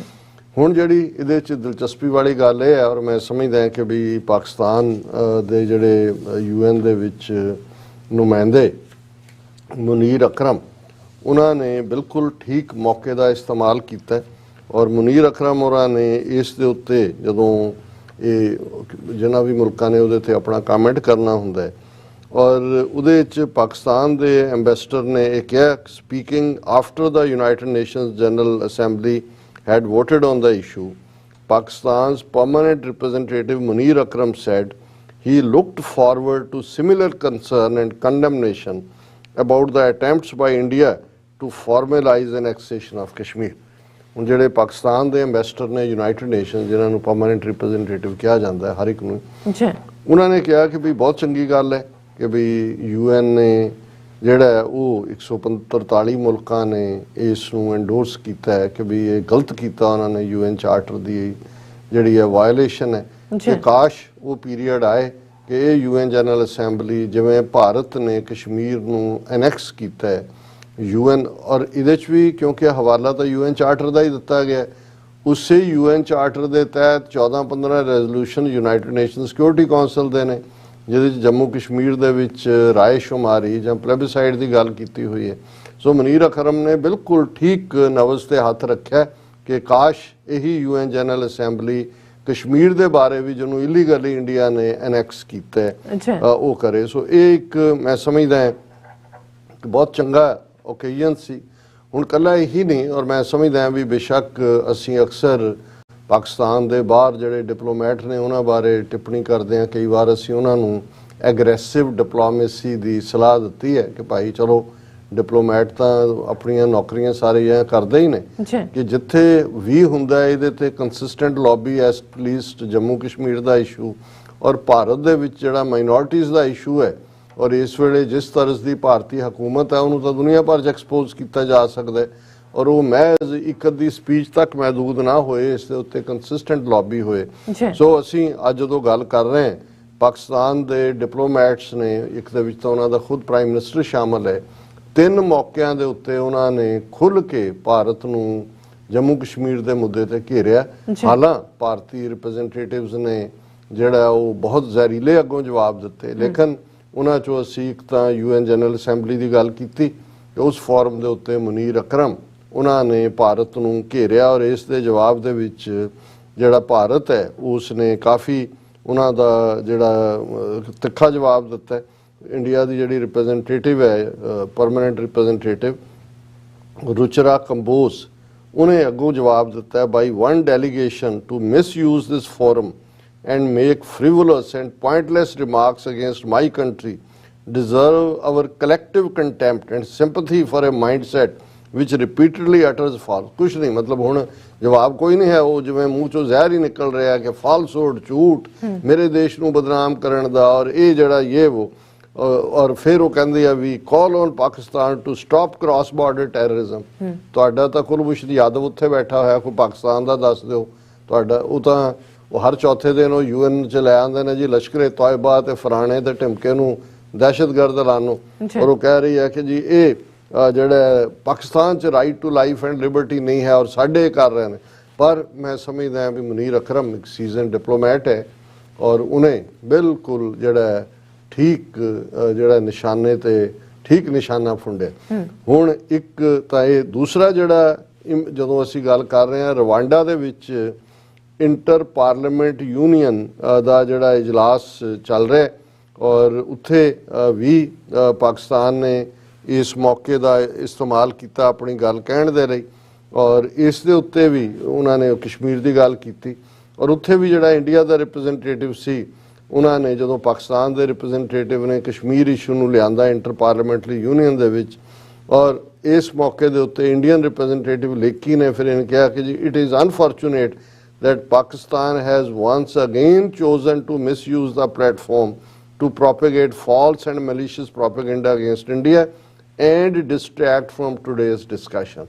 So ਪਾਕਿਸਤਾਨ ਨੇ ਆਪਣਾ, ਉਹਨਾਂ ਨੇ ਤਾਂ ਰਿਐਕਟ ਕਰਨਾ ਹੀ ਸੀ, ਪਾਕਿਸਤਾਨ ਨੇ ਆਪਣਾ ਪੁਆਇੰਟ ਮੇਕ ਕਰ ਦਿੱਤਾ ਹੈ ਰਵਾਂਡਾ ਦੇ ਵਿੱਚ ਵੀ ਕਿ ਭਾਈ ਇਹ ਜਿਹੜੇ ਬੜੀਆਂ ਗੱਲਾਂ ਮਾਰਨ ਵਾਲੇ ਨੇ, ਇਹ ਕਸ਼ਮੀਰ ਦੇ ਵਿੱਚ ਇਹ ਕੀ ਕਰ ਰਹੇ ਨੇ ਔਰ ਬਾਕੀ ਥਾਵਾਂ ਦੇ ਉੱਤੇ ਕੀ ਕਰ ਰਹੇ ਨੇ। ਸੋ ਇਸ ਦੇ ਨਾਲ ਹੀ ਈਵਨ ਜਿਹੜਾ ਪਾਕਿਸਤਾਨ ਦੇ ਇੱਕ ਹੋਰ ਜਦੋਂ ਇਹ ਫਿਰ ਇੰਡੀਆ ਦੀ ਉਹਨੇ ਰਿਸਪੌਂਡ ਕੀਤਾ, ਫਿਰ ਪਾਕਿਸਤਾਨ ਦੇ ਜਿਹੜੇ ਡਿਪਲੋਮੈਟ, ਜੂਨੀਅਰ ਡਿਪਲੋਮੈਟ ਨੇ ਗੁਲ ਕੈਸਰ, ਉਹਨਾਂ ਨੇ ਅੱਗੋਂ ਇੰਡੀਅਨ ਰਿਪਰੈਜ਼ੈਂਟੇਟਿਵ ਦੀ ਗੱਲ ਦਾ ਜਵਾਬ ਦਿੱਤਾ, ਔਰ ਉਹਨਾਂ ਨੇ ਹਿੰਦੂਤਵਾ, RSS ਕਾਊ ਵਿਜੀਲੈਂਟਿਜ਼ਮ ਤੇ state of minorities in India, ਇਹ ਸਾਰੇ ਇਸ਼ੂਜ਼ ਦਾ ਜ਼ਿਕਰ ਕੀਤਾ। ਔਰ ਇੰਡੀਆ ਕੋਲ ਮੌਕਾ ਸੀ ਜਿਹਨੂੰ ਰਾਈਟ ਟੂ ਰਿਪਲਾਈ ਹੁੰਦਾ ਹੈ, but India preferred not to exercise its right to reply. So ਇਹਦੇ 'ਚ ਵੀ ਗੁਲ ਕੈਸਰ ਨੇ ਹੀ ਮੇਡ ਏ ਪੁਆਇੰਟ ਕਿ ਭਾਈ ਉਹਨੇ ਇਕੱਲਾ ਕਸ਼ਮੀਰ ਨਹੀਂ, ਇਹ 4 ਮੁੱਦੇ ਹਿੰਦੂਤਵਾ, RSS, ਕਾਊ ਵਿਜੀਲੈਂਟਿਜ਼ਮ ਤੇ state of minorities in India, ਇਸ ਨੂੰ ਹਾਈਲਾਈਟ ਕੀਤਾ। ਸੋ UN ਹੋ ਗਿਆ, ਰਵਾਂਡਾ ਹੋ ਗਿਆ, ਹੁਣ ਇੱਕ ਵੱਡੀ ਬੋਡੀ ਜਿਹਦੇ ਇੰਡੀਆ ਫਾਊਂਡਿੰਗ ਮੈਂਬਰ ਵੀ ਰਿਹਾ ਔਰ ਉਹਦੇ 'ਚ ਪਾਕਿਸਤਾਨ ਵੀ, ਉਹਨਾਂ ਦਾ ਜਿਹੜਾ ਕਜ਼ਾਕਿਸਤਾਨ ਦੀ ਕੈਪੀਟਲ ਹੈ ਅਸਥਾਨਾ, ਬੜਾ ਇੰਪੋਰਟੈਂਟ ਪਲੇਸ ਹੈ ਔਰ ਕਜ਼ਾਕ ਬਹੁਤ ਰਿਚ, ਉਹਨਾਂ ਦੇ ਕੋਲ ਬੜੇ ਵੱਡੇ ਆਇਲ ਦੇ ਭੰਡਾਰ ਨੇ। ਔਰ ਇਹ ਜਿਹੜੀ ਬੋਡੀ ਹੈ ਜਿਸ ਨੂੰ ਜਿਹੜਾ ਕਿਹਾ ਜਾਂਦਾ ਹੈ conference of international and confidence building measures in Asia, ਇਹ ਬੋਡੀ ਦਾ ਨਾਮ ਹੈ, ਉਹਨੂੰ CICA ਕਹਿੰਦੇ ਨੇ। ਉਹਨਾਂ ਦਾ ਸੈਸ਼ਨ ਅਸਥਾਨਾ ਕਜ਼ਾਕਿਸਤਾਨ ਦੇ ਵਿੱਚ ਚੱਲ ਰਿਹਾ ਔਰ ਉਸ ਦੇ ਵਿੱਚ ਪਾਕਿਸਤਾਨ ਦੇ ਪ੍ਰਾਈਮ ਮਿਨਿਸਟਰ ਸ਼ਾਹਬਾਜ਼ ਸ਼ਰੀਫ ਪਾਰਟਿਸਿਪੇਟ ਕਰ ਰਹੇ ਨੇ। ਮੋਦੀ ਨੇ ਖੁਦ ਆਉਣ ਦੀ ਥਾਂ ਤੇ ਆਪਣੀ ਵਜ਼ੀਰ ਨੂੰ ਕਿਸੇ ਨੂੰ ਭੇਜਿਆ, ਮੇਰੇ ਖਿਆਲ ਉਹਦੀ ਫਾਈਨੈਂਸ ਮਿਨਿਸਟਰ ਹੈਗੀ ਹੈ ਜਾਂ ਕੌਣ ਹੈ ਉੱਥੇ, ਔਰ ਉਹਦੇ 'ਚ ਉਹਨਾਂ ਨੇ ਪਾਕਿਸਤਾਨ ਦੇ ਪ੍ਰਾਈਮ ਮਿਨਿਸਟਰ ਸ਼ਾਹਬਾਜ਼ ਸ਼ਰੀਫ ਨੇ during his address once again raked up the Kashmir issue which India considers to be a bilateral matter। ਉਹ ਜਦੋਂ ਤੁਸੀਂ ਐਨੈਕਸ ਕੀਤਾ ਉਹਦਾ ਆਰਟੀਕਲ 370 ਖਤਮ, ਪਾਕਿਸਤਾਨ ਨੂੰ ਪੁੱਛਿਆ ਤੁਸੀਂ, ਉੱਥੇ ਰੌਲਾ ਪਾਉਂਦੇ ਨਹੀਂ ਇਹ ਇੰਟਰਨੈਸ਼ਨਲ ਨਹੀਂ, ਇਹ ਬਾਈਲੇਟਰਲ ਇਸ਼ੂ ਹੈ।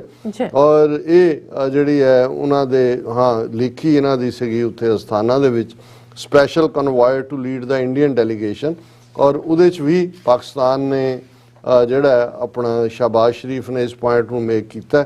ਔਰ ਇਸ ਦੇ ਉੱਤੇ ਫਿਰ ਬਹੁਤ ਭੜਕੀ ਜਿਹੜੀ ਇੰਡੀਅਨ ਰਿਪਰੈਜ਼ੈਂਟੇਟਿਵ ਸੀ ਲੇਖੀ, ਉਹਨੇ ਅੱਗੋਂ ਕਿਹਾ Pakistan is the global epicentre of terrorism and continues to be source of terrorist activities including in India. Pakistan continues to make no investment in human development but provides the resources for creating and sustaining infrastructure of terrorism। ਉਹਨੇ ਪੂਰਾ ਜਿਹੜਾ ਇਸ ਦੇ ਉੱਤੇ ਫਿਰ ਆਪਣਾ ਜਿਹੜਾ Hindu mind set ਹੈ ਉਹ ਪੂਰਾ ਦਿੱਤਾ ਹੈ। ਸੋ ਅਸੀਂ ਸਮਝਦੇ ਹਾਂ ਵੀ ਇਹ ਤਿੰਨੋਂ ਹੀ ਥਾਵਾਂ ਦੇ ਉੱਤੇ ਪਾਕਿਸਤਾਨ ਨੇ ਅਗਰੈਸਿਵ ਡਿਪਲੋਮੇਸੀ ਦਿਖਾਈ ਹੈ।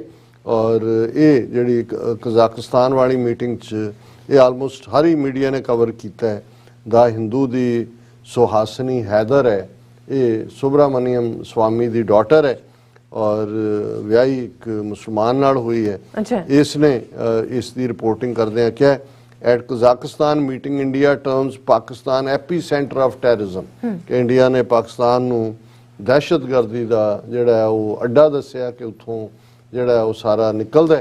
ਔਰ ਕੱਲਾ ਇਹੀ ਨਹੀਂ ਕਿ ਵੀ ਇੱਕ ਪਾਸੇ ਇੰਡੀਅਨ ਡਿਫੈਂਸਿਵ ਸੀ ਤਿੰਨੋਂ ਹੀ ਥਾਵਾਂ ਤੇ, ਰਵਾਂਡਾ 'ਚ ਵੀ, UN 'ਚ ਵੀ ਔਰ ਅਸਥਾਨਾ ਕਜ਼ਾਕਿਸਤਾਨ 'ਚ ਵੀ, ਪਰ ਉੱਥੇ ਬੈਠਾ ਅਮਿਤ ਸ਼ਾਹ ਐਡਰੈਸ ਕਰਦਿਆਂ ਕਹਿੰਦਾ Nehru created mess in Kashmir, Modi government cleaned it by revoking article 370।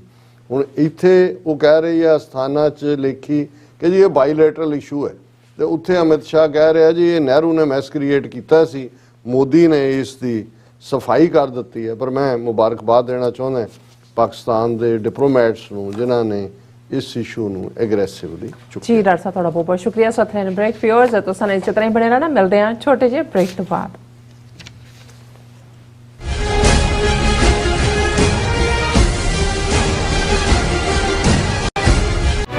Toronto ਵਿਖੇ ਖਾਲਿਸਤਾਨ ਰੈਫਰੈਂਡਮ ਦੀਆਂ ਵੋਟਾਂ ਦੇ ਪਹਿਲੇ ਸੈਂਟਰ ਵਿੱਚ ਰਿਕਾਰਡ ਤੋੜ ਇਕੱਠ ਤੋਂ ਬਾਅਦ ਹੁਣ ਖਾਲਿਸਤਾਨ ਰੈਫਰੈਂਡਮ ਦੇ ਦੂਜੇ ਪੜਾਅ ਦੀਆਂ ਵੋਟਾਂ 6 ਨਵੰਬਰ ਦਿਨ ਐਤਵਾਰ ਨੂੰ ਮਿਸੀਸਾਗਾ ਦੇ ਪੌਲ ਕਾਫੀ ਅਰੀਨਾ, ਜਿਹੜਾ ਕਿ ਡੈਰੀ ਤੇ ਗੋਰਵੇ ਤੇ ਸਥਿਤ ਹੈ, ਵਿਖੇ ਸਵੇਰੇ 9 ਵਜੇ ਤੋਂ ਲੈ ਕੇ ਸ਼ਾਮ ਦੇ 5 ਵਜੇ ਤੱਕ ਪੈਣਗੀਆਂ।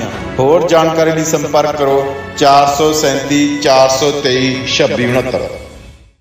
ਮਿਡਵੈਸਟ ਦੀਆਂ ਸਮੂਹ ਸਿੱਖ ਸੰਗਤਾਂ, ਗੁਰਦੁਆਰਾ ਸਾਹਿਬ ਕਮੇਟੀਆਂ ਅਤੇ ਪੰਥਕ ਜਥੇਬੰਦੀਆਂ ਦੇ ਸਹਿਯੋਗ ਨਾਲ ਗੁਰੂ ਗ੍ਰੰਥ ਸਾਹਿਬ ਜੀ ਦੇ ਪਹਿਲੇ ਪ੍ਰਕਾਸ਼ ਦਿਹਾੜੇ ਨੂੰ ਸਮਰਪਿਤ ਆਤਮਰਸ ਕੀਰਤਨ ਦਰਬਾਰ ਅਤੇ ਨਗਰ ਕੀਰਤਨ ਸਜਾਏ ਜਾ ਰਹੇ ਹਨ। 10 ਤੋਂ 14 ਅਕਤੂਬਰ ਤੱਕ ਸ਼ਾਮ 5 ਵਜੇ ਤੋਂ ਲੈ ਕੇ 8 ਵਜੇ ਤੱਕ ਕੀਰਤਨ, ਢਾਡੀਵਾਰਾਂ ਅਤੇ ਕਥਾ ਦੇ ਦੀਵਾਨ 5335 ਵੈਸਟ ਹੈਨਾ ਐਵਨਿਊ, ਇੰਡੀਅਨੈਪੋਲਿਸ ਵਿਖੇ ਸਜਾਏ ਜਾਣਗੇ, ਜਿਸ ਵਿੱਚ ਹਜ਼ੂਰੀ ਰਾਗੀ ਸ੍ਰੀ ਦਰਬਾਰ ਸਾਹਿਬ ਭਾਈ ਹਰਚਰਨ ਸਿੰਘ, ਭਾਈ ਪ੍ਰਪਾਲ ਸਿੰਘ, ਮੋਹਨ ਸਿੰਘ ਵਡਾਣਾ ਦਾ ਢਾਡੀ ਜਥਾ ਅਤੇ ਕਥਾਵਾਚਕ ਭਾਈ ਬਲਜੀਤ ਸਿੰਘ ਸ਼ਮੂਲੀਅਤ ਕਰਨਗੇ।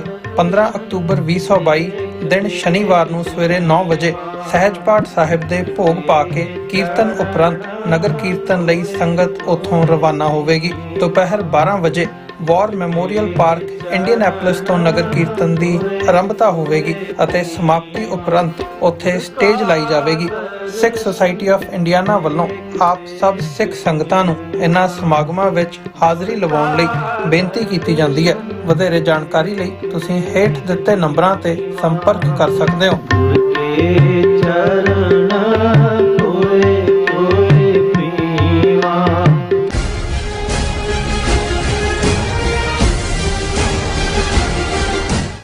Viewers welcome back on program. Viewers गलबात करन जा रहे हैं कि भारतीय सिक्योरिटी एजेंसी का कहना है कि पिछले 9 महीनों में पंजाब बॉर्डर तो पाकिस्तान ने 171 ड्रोन भारत में दाखिल किए। कि भारतीय सुरक्षा दस्ते सुते हुए सन।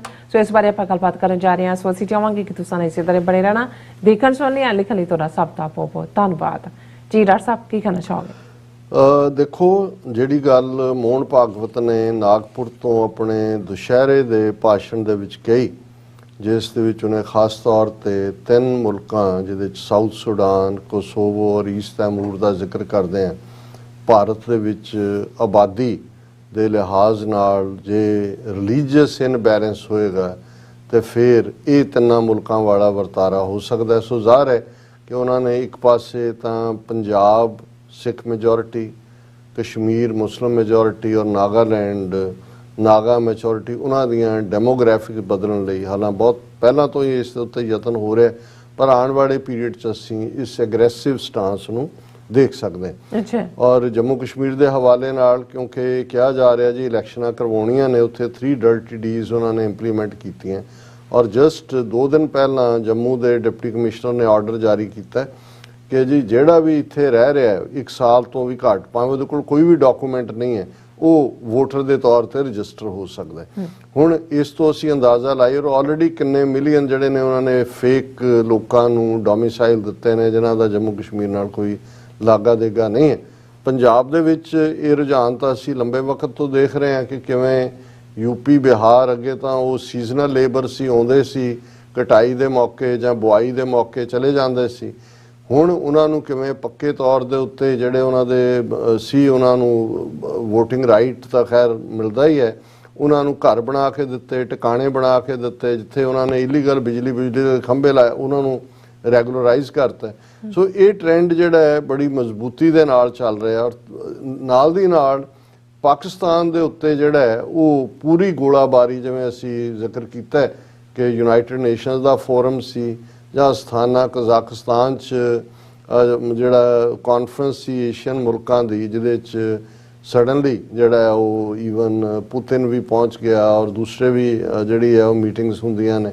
ਔਰ ਰਵਾਂਡਾ ਦੇ ਵਿੱਚ ਜਿਹੜੀ ਕਿ ਇੱਕ ਪਾਰਲੀਮੈਂਟਰੀ ਲੈਵਲ ਦੀ ਸੀ, ਉੱਥੇ ਵੀ ਇੰਡੀਆ ਨੇ ਜਿਵੇਂ ਜ਼ਹਿਰੀਲਾਪਨ ਦਿਖਾਇਆ ਉਹਨਾਂ ਦੇ ਨੁਮਾਇੰਦਿਆਂ ਨੇ, ਕਿਉਂਕਿ ਉਹ ਇਹਨਾਂ ਦੋਨਾਂ ਪਾਸਿਆਂ 'ਚ। ਔਰ ਪੰਜਾਬ ਦੇ ਹਵਾਲੇ ਨਾਲ ਅਸੀਂ ਆਲਮੋਸਟ ਰੋਜ਼ਾਨਾ ਹੀ ਗੱਲ ਕਰ ਰਹੇ ਕਿ ਕਿਵੇਂ ਇੱਕ ਮਾਹੌਲ ਸਿਰਜਿਆ ਜਾ ਰਿਹਾ। ਜੇ ਪੰਜਾਬ ਦੇ ਵਿੱਚ ਅੰਮ੍ਰਿਤ ਸੰਚਾਰ ਵੱਲ ਸਿੱਖ ਨੌਜਵਾਨੀ ਦਾ ਰੁਝਾਨ ਹੈ, ਨਸ਼ਿਆਂ ਨੂੰ ਲੈ ਕੇ ਪਿੰਡਾਂ ਦੇ ਲੋਕ ਜਾਗਰੂਕ ਹੋ ਕੇ ਜਿਹੜੇ ਚਿੱਟਾ ਵੇਚਣ ਵਾਲੇ ਨੇ ਜਾਂ ਦੂਜੇ ਨੇ ਉਹਨਾਂ ਨੂੰ ਘੇਰ ਰਹੇ ਨੇ ਔਰ ਸਿਆਸਤਦਾਨਾਂ ਨੂੰ ਜਵਾਬਦੇਹ ਬਣਾਇਆ ਜਾ ਰਿਹਾ। ਔਰ ਈਵਨ ਜਿਹੜੇ ਕੇਸ ਜਿਵੇਂ ਸਿੱਧੂ ਮੂਸੇਵਾਲੇ ਦਾ ਜਿਹੜਾ ਇਹਨਾਂ ਨੇ ਮਰਡਰ ਕਰਵਾਇਆ ਏਜੰਸੀਆਂ ਨੇ ਯੂਜ਼ ਕਰਕੇ ਗੈਂਗਸਟਰਸ ਨੂੰ।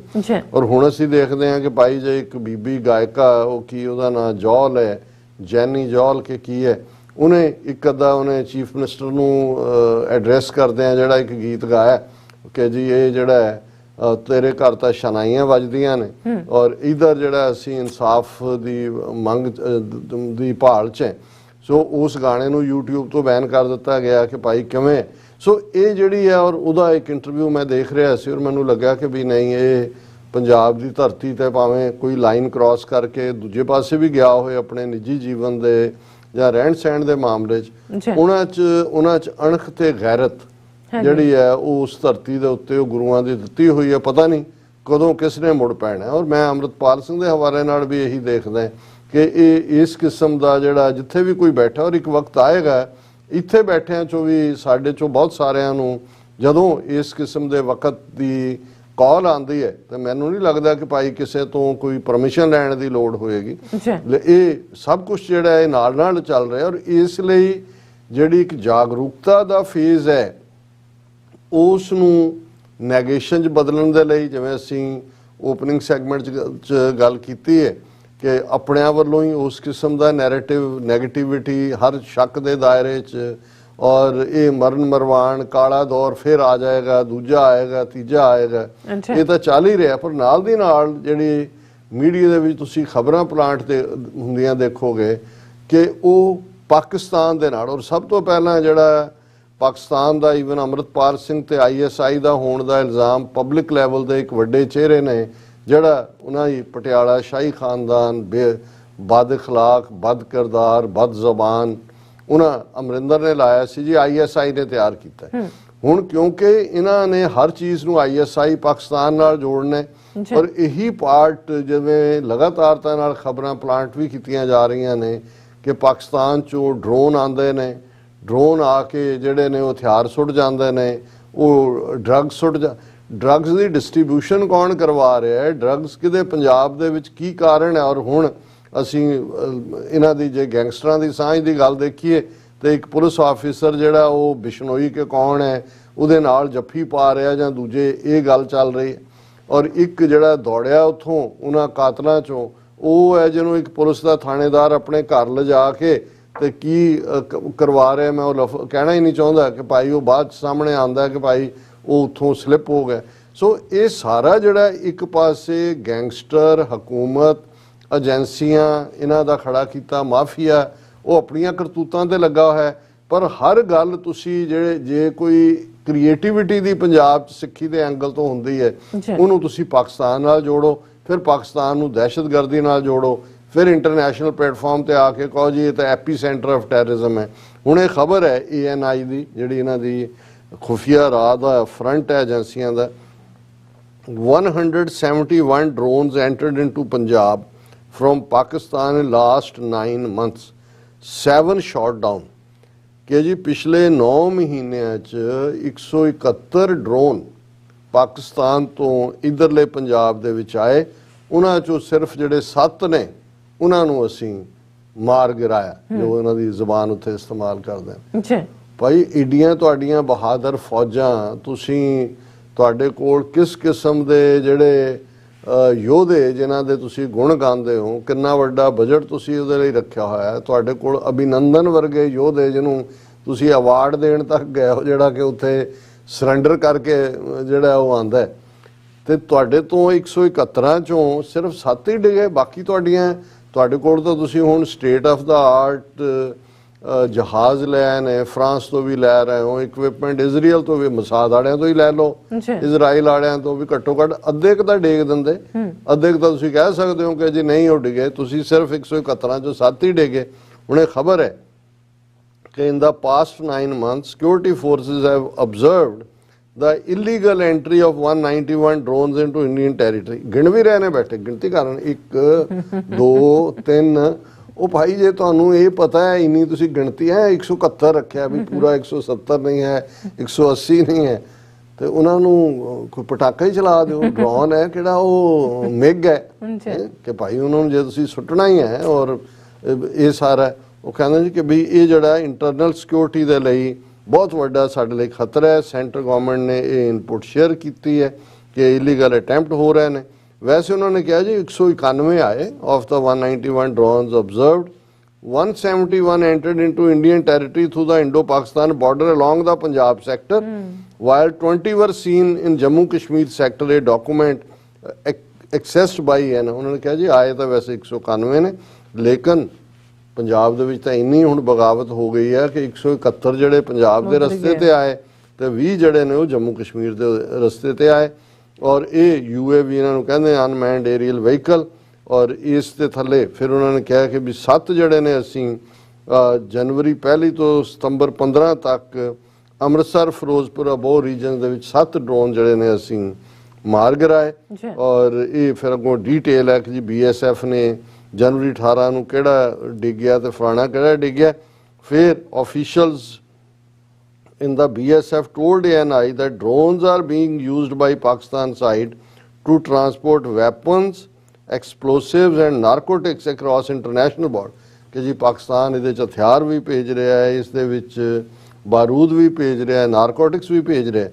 ਔਰ ਫਿਰ ਜੇ ਖਬਰ ਚ ਪੂਰਾ ਝੂਠ ਨਾ ਰਲਾਣ ਕਿ ਪੂਰੀ ਤਰ੍ਹਾਂ ਜਦੋਂ ਤੁਸੀਂ ਝੂਠ ਹੀ ਬੋਲਣਾ, ਜਦੋਂ ਸਾਡੇ ਮਿੱਤਰ ਸ਼ੇਖ ਸਾਹਿਬ ਕਹਿੰਦੇ ਹੁੰਦੇ ਸੀ ਵੀ ਜਦੋਂ ਓਵਰ ਐਵੀਡੈਂਸ ਕੋਈ ਦੇ ਰਿਹਾ ਹੋਏ ਤਾਂ ਸਮਝੋ ਕਿ ਸਭ ਝੂਠ ਹੈ। ਫਿਰ ਉਹ ਕਹਿ ਰਹੇ ਨੇ ਕਿ ਜਿਹੜੇ ਉਹਨਾਂ ਨੇ ਵੈਪਨ ਫੜੇ ਨੇ ਸਿਕਿਉਰਿਟੀ ਫੋਰਸ ਹੈਵ ਸੀਜ਼ਡ, ਸਿਰਫ 7 ਉਹਨਾਂ 'ਚ ਜਿਹੜੇ ਮਾਰ ਡਗਾਏ ਉਹਨਾਂ 'ਚੋਂ ਉਹਨਾਂ ਦੇ ਵਿੱਚ AK ਸੀਰੀਜ਼ ਅਸਾਲਟ ਰਾਈਫਲਸ, ਹੁਣ ਅੱਗੇ ਤਾਂ AK-47 ਸੀ ਨਾ, ਫਿਰ ਪਤਾ ਨਹੀਂ AK-92 ਹੈ, ਕਿੰਨੀਆਂ ਸੀਰੀਜ਼ ਬਣਾਤੀਆਂ, pistols, MP4 carbine magazines, high explosive grenades as well as ਜੇ ਤੁਸੀਂ ਇੰਨਾ ਕਿਹਾ ਨਾਲ ਐਟਮ ਬੰਬ ਵੀ ਕਹਿ ਦਿਓ ਕਿ ਜੇ ਉਹ ਜਿਹੜਾ ਡਰੋਨ 'ਚੋਂ ਹੀ ਫੜਿਆ ਬਿਲਕੁਲ ਉਹ ਪਾਕਿਸਤਾਨ ਦਾ ਕਹੂਟਾ ਜਿਹੜਾ ਉਹਨਾਂ ਦੇ ਨਿਊਕਲੀਅਰ ਪਲਾਂਟ 'ਚੋਂ ਬਣ ਕੇ ਆਇਆ ਸੀ।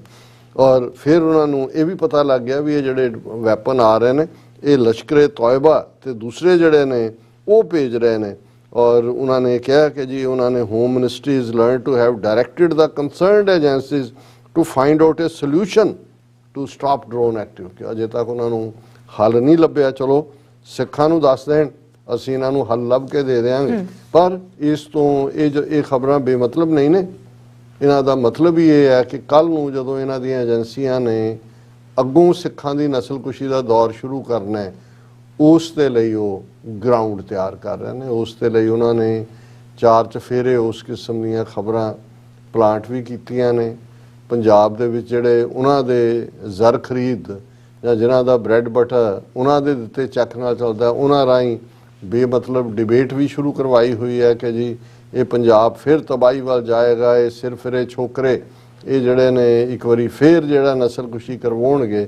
ਸੋ ਅਸੀਂ ਸਮਝਦੇ ਹਾਂ ਕਿ ਭਾਈ ਇਹ ਵਕਤ ਹੈ ਕਿ ਸਾਨੂੰ ਸਿਰ ਜੋੜ ਕੇ ਬੈਠ ਕੇ ਸਿਆਣਪ ਦੇ ਨਾਲ, ਸਿਰਫ ਜਜ਼ਬਾ ਬਹੁਤ ਚੰਗੀ ਚੀਜ਼ ਹੈ, ਜਜ਼ਬੇ ਦੇ ਨਾਲ ਹੀ ਚੀਜ਼ਾਂ ਤੁਰਦੀਆਂ ਨੇ, ਪਰ ਜਦੋਂ ਤੁਹਾਡਾ ਦੁਸ਼ਮਣ ਮੱਕਾਰ, ਮੀਨ ਜਿਹਨੂੰ ਅੰਗਰੇਜ਼ੀ ਵਾਲੇ ਕਹਿੰਦੇ ਧੋਖੇਬਾਜ਼, ਵਸਾਕਾਤੀ, ਚਾਣਕਿਆ ਦੀ ਔਲਾਦ ਹੋਏ ਤਾਂ ਫਿਰ ਸਾਨੂੰ ਵੀ ਜਿਹੜਾ ਹੈ ਉਹ ਬੜਾ ਸੋਚ ਵਿਚਾਰ ਕੇ ਵਿਉਂਤਬੰਦੀ ਕਰਨ ਦੀ ਲੋੜ ਹੈ। ਬਿਲਕੁਲ ਡਾਕਟਰ ਸਾਹਿਬ, ਤੁਹਾਡਾ ਬਹੁਤ ਬਹੁਤ ਧੰਨਵਾਦ। ਸਵਾਤ ਲੈਣਾ ਬ੍ਰੇਕ ਫਿਅਰਸ, ਤੁਸੀਂ ਕਿਤੇ ਨਹੀਂ ਜਾਣਾ, ਮਿਲਦੇ ਹਾਂ ਆਫਟਰ ਦਿਸ ਸ਼ਾਰਟ ਬ੍ਰੇਕ।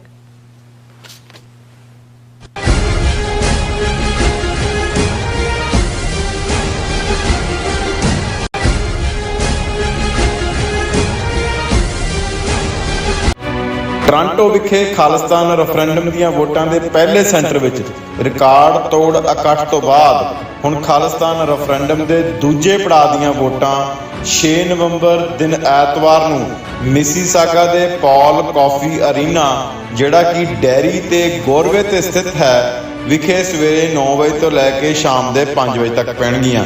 ਹੋਰ ਜਾਣਕਾਰੀ ਲਈ ਸੰਪਰਕ ਕਰੋ 437 423 2669। ਮਿਡਵੈਸਟ ਦੀਆਂ ਸਮੂਹ ਸਿੱਖ ਸੰਗਤਾਂ, ਗੁਰਦੁਆਰਾ ਸਾਹਿਬ ਕਮੇਟੀਆਂ ਅਤੇ ਪੰਥਕ ਜਥੇਬੰਦੀਆਂ ਦੇ ਸਹਿਯੋਗ ਨਾਲ ਗੁਰੂ ਗ੍ਰੰਥ ਸਾਹਿਬ ਜੀ ਦੇ ਪਹਿਲੇ ਪ੍ਰਕਾਸ਼ ਦਿਹਾੜੇ ਨੂੰ ਸਮਰਪਿਤ ਆਤਮ ਰਸ ਕੀਰਤਨ ਦਰਬਾਰ ਅਤੇ ਨਗਰ ਕੀਰਤਨ ਸਜਾਏ ਜਾ ਰਹੇ ਹਨ। 10 ਤੋਂ 14 ਅਕਤੂਬਰ ਤੱਕ ਸ਼ਾਮ 5 ਵਜੇ ਤੋਂ ਲੈ ਕੇ 8 ਵਜੇ ਤੱਕ ਕੀਰਤਨ, ਢਾਡੀ ਵਾਰਾਂ ਅਤੇ ਕਥਾ ਦੇ ਦੀਵਾਨ 5335 ਵੈਸਟ ਹੈਨਾ ਐਵਨਿਊ, ਇੰਡੀਅਨੈਪੋਲਿਸ ਵਿਖੇ ਸਜਾਏ ਜਾਣਗੇ, ਜਿਸ ਵਿੱਚ ਹਜ਼ੂਰੀ ਰਾਗੀ ਸ੍ਰੀ ਦਰਬਾਰ ਸਾਹਿਬ ਭਾਈ ਹਰਚਰਨ ਸਿੰਘ, ਭਾਈ ਪਰਪਾਲ ਸਿੰਘ, ਮੋਹਨ ਸਿੰਘ ਵਡਾਣਾ ਦਾ ਢਾਡੀ ਜਥਾ ਅਤੇ ਕਥਾਵਾਚਕ ਭਾਈ ਬਲਜੀਤ ਸਿੰਘ ਸ਼ਮੂਲੀਅਤ ਕਰਨਗੇ।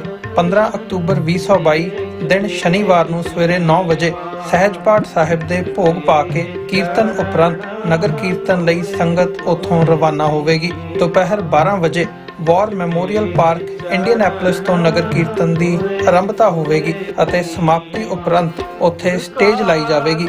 ਸਿੱਖ ਸੁਸਾਇਟੀ ਆਫ ਇੰਡੀਆਨਾ ਵੱਲੋਂ ਆਪ ਸਭ ਸਿੱਖ ਸੰਗਤਾਂ ਨੂੰ ਇਹਨਾਂ ਸਮਾਗਮਾਂ ਵਿੱਚ ਹਾਜ਼ਰੀ ਲਵਾਉਣ ਲਈ ਬੇਨਤੀ ਕੀਤੀ ਜਾਂਦੀ ਹੈ। ਵਧੇਰੇ ਜਾਣਕਾਰੀ ਲਈ ਤੁਸੀਂ ਹੇਠ ਦਿੱਤੇ ਨੰਬਰਾਂ ਤੇ ਸੰਪਰਕ ਕਰ ਸਕਦੇ ਹੋ।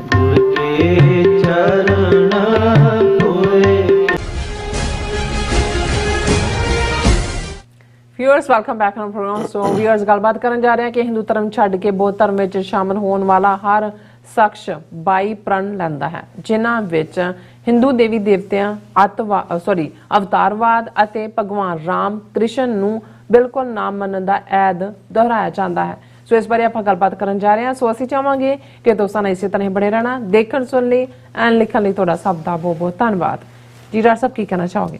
ਦੇਖੋ, ਪਿਛਲੇ 2-3 ਦਿਨ ਤੋਂ ਇੱਕ ਪ੍ਰੋਮੀਨੈਂਟ ਖਬਰ ਸੀ। ਪਹਿਲਾਂ ਖਬਰ ਆਈ ਕਿ ਦਿੱਲੀ ਦੇ ਵਿੱਚ ਇੱਕ ਬੁੱਧ ਧਰਮ ਵਾਲਿਆਂ ਦੇ ਵੱਡੇ ਇਕੱਠ ਦੇ ਵਿੱਚ 10,000 ਦੇ ਕਰੀਬ ਹਿੰਦੂਆਂ ਨੇ, ਜਿਨ੍ਹਾਂ ਦੇ ਵਿੱਚ ਬਹੁਤੇ ਦਲਿਤ ਜਾਂ ਬੈਕਵਰਡ ਕਲਾਸਿਸ, ਸ਼ਡਿਊਲ ਕਾਸਟ ਉਹਨਾਂ 'ਚ ਦੇ ਲੋਕ ਸਨ, ਉਹਨਾਂ ਨੇ ਹਿੰਦੂ ਧਰਮ ਤਿਆਗ ਕੇ ਬੁੱਧ ਧਰਮ ਦੇ ਵਿੱਚ ਪ੍ਰਵੇਸ਼ ਕੀਤਾ ਜਾਂ ਬੁੱਧਿਜ਼ਮ ਨੂੰ ਐਮਬਰੇਸ ਕੀਤਾ ਜੀ।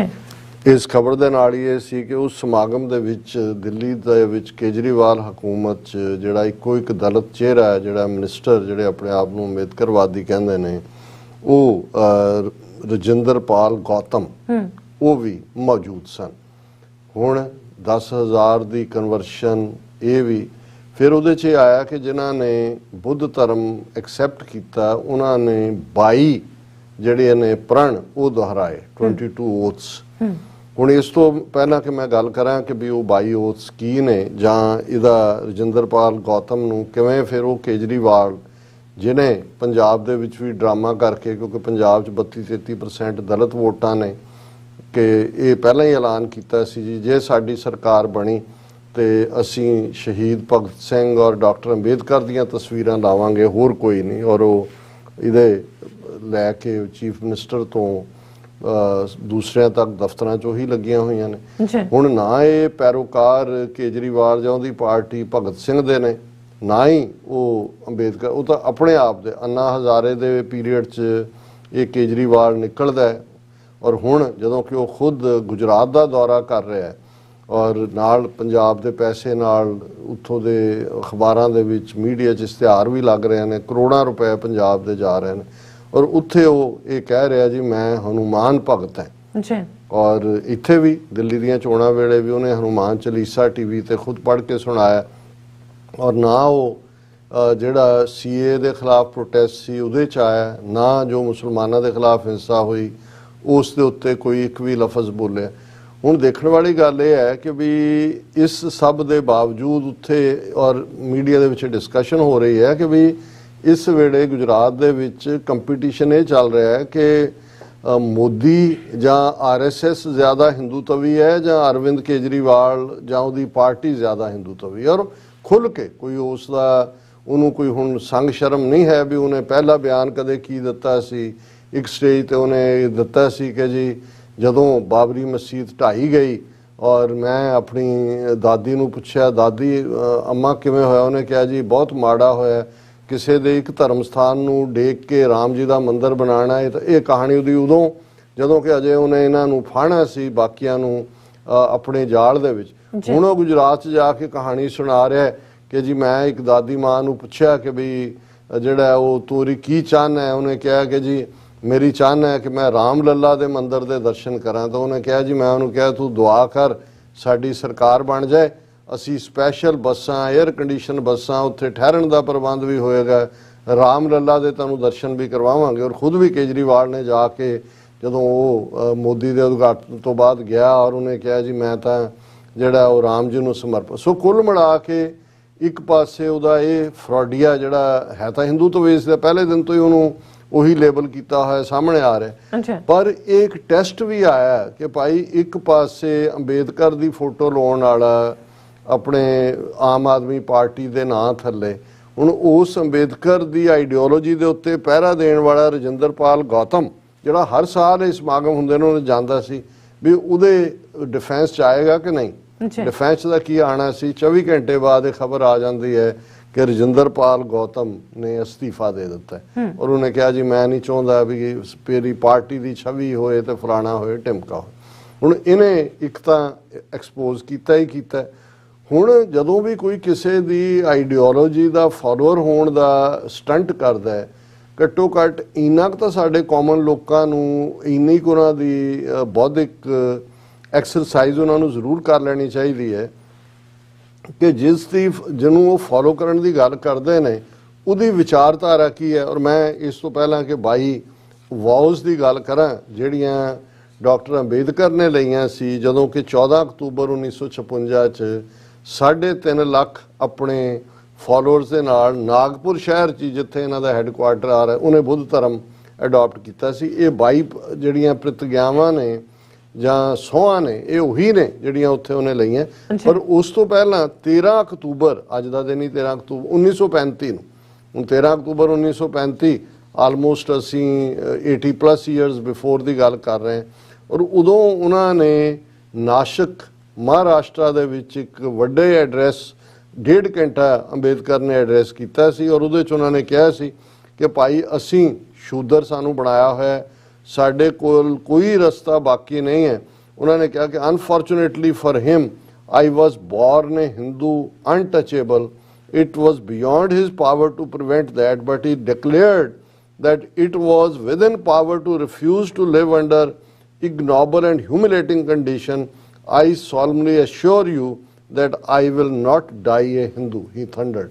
ਇਹ ਉਹਨੇ 1935 ਕਿ ਵੀ ਮੈਂ ਜੰਮਿਆ ਹਿੰਦੂ ਹੈ, ਇਹ ਤਾਂ ਮੇਰੇ ਵਾਸਤੇ ਨਹੀਂ ਸੀ, ਮੈਨੂੰ ਕਹਿੰਦੇ ਮੈਂ ਕਿੱਥੇ ਜੰਮ, ਪਰ ਇੱਕ ਗੱਲ ਮੈਂ ਤੁਹਾਨੂੰ ਭਰੋਸੇ ਨਾਲ ਕਹਿ ਸਕਦਾ ਕਿ ਮੈਂ ਇੱਕ ਹਿੰਦੂ ਦੇ ਤੌਰ ਤੇ ਨਹੀਂ ਮਰਨਾ ਚਾਹੁੰਦਾ ਔਰ ਹਿੰਦੂ ਦੇ ਤੌਰ ਤੇ ਨਹੀਂ ਮਰਾਂਗਾ। ਔਰ ਬਿਲਕੁਲ ਆਪਣੀ ਕਈ ਗੱਲ ਤੇ ਫੁੱਲ ਚੜਾਉਂਦੇ ਆ 14 ਅਕਤੂਬਰ 1956 ਨੂੰ ਡਾਕਟਰ BR ਅੰਬੇਦਕਰ ਜਿਹਦੀਆਂ ਫੋਟੋਆਂ ਇਹ ਭਗਵੰਤ ਮਾਨ ਦੇ ਦਫ਼ਤਰ 'ਚ ਵੀ ਲੱਗੀਆਂ ਔਰ ਦਫ਼ਤਰਾਂ 'ਚ ਪੰਜਾਬ ਭਰ ਦੇ ਔਰ ਕੇਜਰੀਵਾਲ ਵੋਟਾਂ ਲੈਣ ਲਈ ਸ਼ਡਿਊਲ ਕਾਸਟ ਦਲਿਤਾਂ ਦੀ ਇਹ ਡਰਾਮਾ ਕਰਦੇ। ਹੁਣ ਅਸੀਂ ਇਹ ਵਿਚਾਰ ਕਰਾਂਗੇ ਕਿ ਜਦੋਂ ਅੰਬੇਦਕਰ ਨੇ ਬੁੱਧ ਧਰਮ ਦਾ ਚ ਸ਼ਮੂਲੀਅਤ ਕੀਤੀ 3.5 ਲੱਖ ਆਪਣੇ ਹੋਰ ਫਾਲੋਅਰਸ ਦੇ ਨਾਲ, ਤੇ ਇਹ ਉੱਚੀ ਬੋਲ ਕੇ 22 ਪ੍ਰਣ ਲਏ ਜਿਹੜੇ ਹੁਣ ਜਿਹੜਾ ਵੀ ਬੁੱਧ ਔਰ ਇਹੀ 22 ਪ੍ਰਣ ਨੇ ਜਿਹੜੇ ਦਿੱਲੀ ਦੇ ਵਿੱਚ 4 ਦਿਨ ਪਹਿਲਾਂ ਜਦੋਂ ਕਿ 10,000 ਤੋਂ ਜ਼ਿਆਦਾ ਜਿਹੜੇ ਦਲਿਤ ਕਲਾਸ 'ਚੋਂ ਸੀ ਜਿਨ੍ਹਾਂ ਨੇ ਬੁੱਧ ਧਰਮ ਅਡਾਪਟ ਕੀਤਾ, ਉਹਨਾਂ ਨੇ ਪਹਿਲਾ ਬ੍ਰਹਮਾ ਵਿਸ਼ਨੂੰ ਮਹੇਸ਼ 'ਚ ਹੁਣ ਸਾਡਾ ਕੋਈ ਵਿਸ਼ਵਾਸ ਨਹੀਂ ਹੋਏਗਾ ਤੇ ਨਾ ਹੀ ਅਸੀਂ ਇਹਨਾਂ ਦੀ ਪੂਜਾ ਕਰਾਂਗੇ। ਚਲੋ ਇੱਥੋਂ ਹੀ ਜਿਹਨੂੰ ਕਹਿੰਦੇ ਨੇ ਵੀ ਬਿਸਮਿਲ੍ਲਾ ਤਾਂ ਇੱਥੋਂ ਹੀ ਕੀਤਾ ਨਾ। ਹੁਣ ਇਹਨਾਂ ਦਾ ਟ੍ਰਿਨਿਟੀ ਨੂੰ ਕਹਿੰਦੇ ਨੇ, ਟ੍ਰਿਨਿਟੀ ਦਾ ਸਿਧਾਂਤ ਸ਼ਿਵ ਜੀ ਵਿਸ਼ਨੂੰ ਬ੍ਰਹਮਾ, ਇੱਕ ਬਣਾਉਣ ਵਾਲਾ ਸ੍ਰਿਸ਼ਟੀ, ਇੱਕ ਚਲਾਉਣ ਵਾਲਾ, ਇੱਕ ਡਿਸਟਰੋਏ ਕਰਨ। ਉਹਨਾਂ ਨੇ ਕਿਹਾ ਵੀ ਇਹਦੇ 'ਚ ਸਾਡਾ ਕੋਈ ਫੇਥ ਨਹੀਂ ਹੈ ਔਰ ਇਹਨਾਂ ਦੀ ਅਸੀਂ ਕੋਈ ਪੂਜਾ ਕਦੇ ਨਹੀਂ ਕਰਨੀ। ਰਾਮ ਔਰ ਕ੍ਰਿਸ਼ਨ 'ਚ ਹੁਣ ਕੋਈ ਸਾਡੀ ਆਸਥਾ ਨਹੀਂ ਹੈ ਤੇ ਨਾ ਹੀ ਇਹਨਾਂ ਦੀ ਪੂਜਾ ਕਰਾਂਗੇ। ਹੁਣ ਅਵਤਾਰਵਾਦ, ਵਿਸ਼ਨੂੰ ਦੇ ਅਵਤਾਰ, ਤ੍ਰੇਤੇ ਦਾ ਅਵਤਾਰ ਭਗਵਾਨ ਰਾਮ, ਦੁਆਪਰ ਦਾ ਕ੍ਰਿਸ਼ਨ। ਹੁਣ ਇਹ ਪਹਿਲਾ ਦੂਸਰਾ ਪ੍ਰਣ ਇਹ ਹੈ ਕਿ ਸਾਡਾ ਕੋਈ ਵਿਸ਼ਵਾਸ ਨਹੀਂ ਤੇ ਨਾ ਹੀ ਅਸੀਂ ਰਾਮ ਨੂੰ ਮੰਨੀਏ ਤੇ ਨਾ ਕ੍ਰਿਸ਼ਨ ਨੂੰ ਮੰਨੀਏ। ਗੌਰੀ ਗਣਪਤੀ ਕੇ ਸਾਥ, ਇਹ ਉਹਨਾਂ ਦੇ ਹਿੰਦੀ ਪ੍ਰਣ ਦਾ। ਹਿੰਦੂ ਧਰਮ ਦੇ ਬਾਕੀ ਦੇਵੀ ਦੇਵਤਿਆਂ 'ਚ ਸਾਡੀ ਕੋਈ ਆਸਥਾ ਨਹੀਂ ਹੋਏਗੀ, ਨਾ ਹੀ ਉਹਨਾਂ ਦੀ ਪੂਜਾ ਕਰਾਂਗੇ। ਹੁਣ ਇਹ ਮਹਾਰਾਸ਼ਟਰ ਨਾਲ ਸੰਬੰਧ ਸੀ ਅੰਬੇਦਕਰ ਦਾ ਜਿਹੜਾ ਬਹੁਤ ਵੱਡਾ। ਹੁਣ ਗਣਪਤੀ ਗਣੇਸ਼ ਹੈ, ਗਣੇਸ਼ ਸ਼ਿਵ ਜੀ ਦਾ ਮੁੰਡਾ, ਹਾਥੀ ਦੀ ਸੁੰਡ ਵਾਲਾ। ਔਰ ਉਹ ਹੁਣ ਵੀ ਪਿਛਲੇ ਦਿਨਾਂ 'ਚ ਹੋਇਆ ਕਿ ਜੀ ਪੂਜਾ ਹੋਈ ਔਰ ਫਿਰ ਗਣੇਸ਼ ਦੀ ਮੂਰਤੀ ਨੂੰ ਪਾਣੀ ਦੇ ਵਿੱਚ ਉਹਦਾ ਵਿਸਰਜਨ ਕੀਤਾ ਜਾਂਦਾ ਔਰ ਡੋਬਣ ਗਏ, ਪਤਾ ਨਹੀਂ ਕਿੰਨੇ ਨਾਲ ਡੁੱਬ ਗਏ। ਸੋ ਇਹ ਇਹਨਾਂ ਦਾ ਪੱਕਾ। ਔਰ ਗੌਰੀ ਉਸ ਦੀ ਪੂਜਾ, ਇਹ ਗੌਰੀ ਉਹਦਾ ਸ਼ਿਵ ਜੀ ਦੇ ਬੈਲ ਦਾ ਸ਼ਾਇਦ ਨਾਂ ਹੈ, ਨੰਦੀ ਕੇ ਗੌਰੀ, ਨੰਦੀ ਵੀ ਹੈ ਸ਼ਾਇਦ ਗੌਰੀ ਵੀ ਹੈ, ਮੈਨੂੰ ਐਗਜ਼ੈਕਟਲੀ ਵੀ ਅਸੀਂ ਜਿਹੜੀ ਹੈ ਇਹਨਾਂ ਦੀ ਕੋਈ ਪੂਜਾ ਨਹੀਂ ਕਰਾਂਗੇ, ਨਾ ਹੀ ਇਹਨਾਂ ਤੇ ਸਾਡਾ ਕੋਈ ਵਿਸ਼ਵਾਸ। ਮੈਂ ਇਹ ਅਵਤਾਰਵਾਦ ਦੇ ਵਿੱਚ ਬਿਲਕੁਲ ਵਿਸ਼ਵਾਸ ਨਹੀਂ ਕਰਦਾ। ਉਹੀ ਵਿਸ਼ਨੂੰ ਦੇ ਅਵਤਾਰ, ਕਿ ਅਵਤਾਰਵਾਦ ਖਤਮ ਹੋ ਜਾਏ ਤੇ ਨਾਲ ਦੀ ਨਾਲ ਬ੍ਰਾਹਮਣਵਾਦ ਜਿਹੜਾ ਪੁਰਾਣਿਕ ਹਿੰਦੂ ਧਰਮ ਹੈ ਉਸ ਦੀ ਜੜ ਖਤਮ ਹੋ ਜਾਂਦੀ ਹੈ। ਮੈਂ ਇਸ ਤੇ ਭਰੋਸਾ ਨਹੀਂ ਕਰਾਂਗਾ ਕਿ ਭਗਵਾਨ ਬੁੱਧ ਵਿਸ਼ਨੂੰ ਦੇ ਅਵਤਾਰ ਸੀ, ਝੂਠ ਤੇ ਪ੍ਰੋਪੇਗੈਂਡਾ। ਇਹ ਬੜੀ ਦਿਲਚਸਪ ਗੱਲ ਹੈ। ਔਰ ਇਹ ਸਿੱਖਾਂ ਦੇ ਮਾਮਲੇ 'ਚ ਵੀ ਸਾਨੂੰ ਦੇਖਣ ਵਾਲੀ ਗੱਲ ਹੋਏਗੀ। ਜਦੋਂ ਬੁੱਧ ਧਰਮ ਦਾ ਇੰਨਾ ਜ਼ੋਰ ਹੋਇਆ ਕਿ 4 ਚੁਫੇਰੇ ਬੁੱਧ ਦੀ ਗੱਲ ਹੋਈ, ਬ੍ਰਾਹਮਣ ਨੇ ਸੋਚਿਆ ਕਿ ਵੀ ਹੁਣ ਬ੍ਰਾਹਮਣ ਨੇ ਵਿਸ਼ਨੂੰ ਵੀ ਉਹਨਾਂ ਨਹੀਂ ਘੜਿਆ ਸੀ, ਅਵਤਾਰ ਵੀ ਉਹਨਾਂ ਨਹੀਂ ਘੜੇ ਸੀ।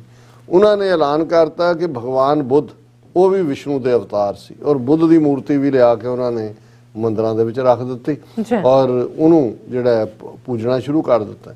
ਹੁਣ ਇਸ ਟ੍ਰਿਕ ਨੂੰ ਡਾਕਟਰ ਅੰਬੇਦਕਰ ਨੇ ਚੰਗੀ ਤਰ੍ਹਾਂ ਸਮਝਿਆ ਕਿ ਵੀ ਇਹੀ ਨਹੀਂ ਵੀ ਅਸੀਂ ਅਵਤਾਰਵਾਦ ਜਾਂ ਵਿਸ਼ਨੂੰ ਜਾਂ ਰਾਮ ਕ੍ਰਿਸ਼ਨ ਨੂੰ ਨਹੀਂ ਮੰਨਦੇ, ਅਸੀਂ ਇਹ ਝੂਠਾ ਪ੍ਰੋਪੇਗੈਂਡਾ ਜਿਹੜਾ ਬ੍ਰਾਹਮਣਾਂ ਦਾ ਹੈ ਕਿ ਜਿਹੜਾ ਭਗਵਾਨ ਬੁੱਧ ਹੈ ਉਹ ਵਿਸ਼ਨੂੰ ਦਾ ਅਵਤਾਰ ਹੈ, ਇਹਨੂੰ ਵੀ ਅਸੀਂ ਰਿਜੈਕਟ ਕਰਦੇ ਹਾਂ। ਨਾਮ ਹੈ ਜਿਹੜਾ ਪਿੰਡ ਭਰਾਣੇ। ਹੁਣ ਜੋ ਤੁਸੀਂ ਕਦੇ ਜਾਓ ਤੇ ਪਿੰਡ ਭਰਾਣਾ ਵੀ ਹਿੰਦੂ ਬ੍ਰਾਹਮਣਵਾਦ ਦਾ ਹਿੱਸਾ ਹੈ। ਤੇ ਨਾ ਹੀ ਜਿਹੜਾ ਪਾਣੀ ਜਲ ਅਰਪਿਤ ਕਰ, ਸ਼ਰਧਾ ਅਰਪਣ, ਉਹ ਵੀ ਉਹਦੇ 'ਚ ਵੀ ਸਾਡਾ ਕੋਈ ਯਕੀਨ ਨਹੀਂ। ਮੈਂ ਬੁੱਧ ਦੀ ਦੀਕਸ਼ਾ ਦੇ ਉਲਟ ਕੋਈ ਕੰਮ ਨਹੀਂ ਕਰਾਂਗਾ। ਹੁਣ ਜਿਹੜੀ ਬੁੱਧ ਧਰਮ ਦੀ ਬੇਸਿਕ ਜਦੋਂ दीक्षा ਦਿੱਤੀ ਜਾਂਦੀ ਹੈ। ਵੈਸੇ ਤਾਂ ਉਹਨਾਂ ਦਾ ਇਹੀ ਹੈ ਕਿ ਬੁੱਧਮ ਸ਼ਰਣਮ ਗੱਛਾਮि ਕਿ ਮੈਂ ਬੁੱਧ ਦੀ ਸ਼ਰਨ 'ਚ ਜਾ ਰਿਹਾ। ਤੇ ਜਦੋਂ ਬੁੱਧ ਦੀ ਸ਼ਰਨ 'ਚ ਤੁਸੀਂ ਦੀਕਸ਼ਾ ਲੈ ਲਈ ਫਿਰ ਬਾਕੀ ਹੋਰ ਕੋਈ ਕਰਮ ਨਹੀਂ ਕਰਨਾ ਹੈ। ਬ੍ਰਾਹਮਣਾਂ ਦੇ ਕਹਿਣ ਤੇ ਕੋਈ ਵੀ ਮੈਂ ਜਿਹੜਾ ਉਹ ਫੰਕਸ਼ਨ ਨਹੀਂ ਕਰਨਾ। ਨਹੀਂ ਤਾਂ ਹੁਣ ਸਾਰੇ ਹਿੰਦੂ ਦਾ ਤਾਂ ਸਾਰੀ ਲਾਈਫ ਬ੍ਰਾਹਮਣ ਨਾਲ ਸ਼ੁਰੂ ਹੁੰਦੀ ਆ। ਉਹ ਜੰਮਣ ਤੋਂ ਫਿਰ ਯੱਗੋਪਵੀਤ, ਫਿਰ ਸਿਰ ਮੁੰਡਣਾ, ਫਿਰ ਪਤਾ ਨਹੀਂ ਕੀ ਉਹਦਾ ਟੇਵਾ ਬਣਾਉਣਾ ਉੱਥੋਂ ਸ਼ੁਰੂ ਕਰਦਾ। ਉਹਨੇ ਕਿਹਾ ਜੀ ਬਿਲਕੁਲ ਬ੍ਰਾਹਮਣ ਬਾਹਰ। ਮੈਂ ਬਰਾਬਰੀ ਔਰ ਇਨਸਾਨੀਅਤ 'ਚ ਭਰੋਸਾ ਰੱਖਾਂਗਾ। ਹੁਣ ਬਰਾਬਰੀ 'ਚ ਤਾਂ ਬ੍ਰਾਹਮਣ ਭਰੋਸਾ ਨਹੀਂ, ਹਿੰਦੂ ਮਤ ਤਾਂ ਬ੍ਰਾਹਮਣ ਕਸ਼ਤਰੀ ਵੀ ਇਹਨੂੰ ਜਿਹੜਾ ਖਤਮ ਕਰਾਂਗਾ। ਮੈਂ ਸਮਾਜ ਦੇ ਵਿੱਚ ਬਰਾਬਰੀ ਲਿਆਉਣ ਦੀ ਕੋਸ਼ਿਸ਼ ਕਰਾਂਗਾ। ਮੈਂ ਬੁੱਧ ਦਾ ਅਸ਼ਟਾਂਗ ਮਾਰਗ, ਉਹਦੇ 8 ਅਸ਼ਟਾਂਗ ਮਾਰਗ ਹੈ, 8 ਉਹਦੇ ਡਿਫਰੈਂਟ ਡਿਸਪਲਿਨ ਨੇ ਔਰ ਜ਼ਾਹਰ ਹੈ ਕਿ ਵੀ ਉਸ ਦੇ ਮੁਤਾਬਕ ਮੈਂ ਜੀਵਨ ਜੀਵਾਂਗਾ। ਮੈਂ ਬੁੱਧ ਦੇ 10 ਪਰਾਮਿਤਾ ਮਾਰਗ ਦਾ ਪਾਲਣ ਕਰਾਂਗਾ। ਇਹ ਹੁਣ ਬੁੱਧ ਧਰਮ ਦੇ ਵਿੱਚ ਵੜ ਰਹੇ ਨੇ ਕਿ 8 ਉਹਦੇ ਅਸ਼ਟਾਂਗ 10 ਪਰਾਮਿਤਾ। ਮੈਂ ਸਾਰੇ ਜਿਉਂਦੇ ਪ੍ਰਾਣੀਆਂ ਦੇ ਲਈ ਦਇਆ ਰੱਖਾਂਗਾ ਤੇ ਸਭ ਦਾ ਖਿਆਲ, ਕਿਉਂਕਿ ਬੁੱਧ ਧਰਮ ਦਾ ਅਹਿੰਸਾ ਪਰਮੋ ਧਰਮਾ ਔਰ ਉਹਦੇ ਥੱਲੇ compassion for fellow human beings even for animals ਕਿ ਵੀ ਮੈਂ ਇਹਦੇ ਤੇ ਅਮਲ। ਮੈਂ ਚੋਰੀ ਨਹੀਂ ਕਰਾਂਗਾ, ਮੈਂ ਝੂਠ ਨਹੀਂ ਬੋਲਾਂਗਾ, ਮੈਂ ਕੋਈ ਜਿਸਮਾਨੀ ਅਪਰਾਧ ਨਹੀਂ ਕਰਾਂਗਾ, ਮੈਂ ਸ਼ਰਾਬ ਦਾ ਸੇਵਨ ਨਹੀਂ ਕਰਾਂਗਾ। ਬੁੱਧ ਨੇ ਵੀ ਸ਼ਰਾਬ ਤੋਂ ਵਰਜਿਆ। ਮੈਂ ਬੁੱਧ ਦੇ ਦੱਸੇ 3 ਅਹਿਮ ਮਾਰਗ ਗਿਆਨ, ਸ਼ੀਲ ਤੇ ਰਹਿਮ, ਦਇਆ, ਉਹਨੂੰ ਆਪਣੇ ਅੰਦਰ ਧਾਰਾਂਗਾ।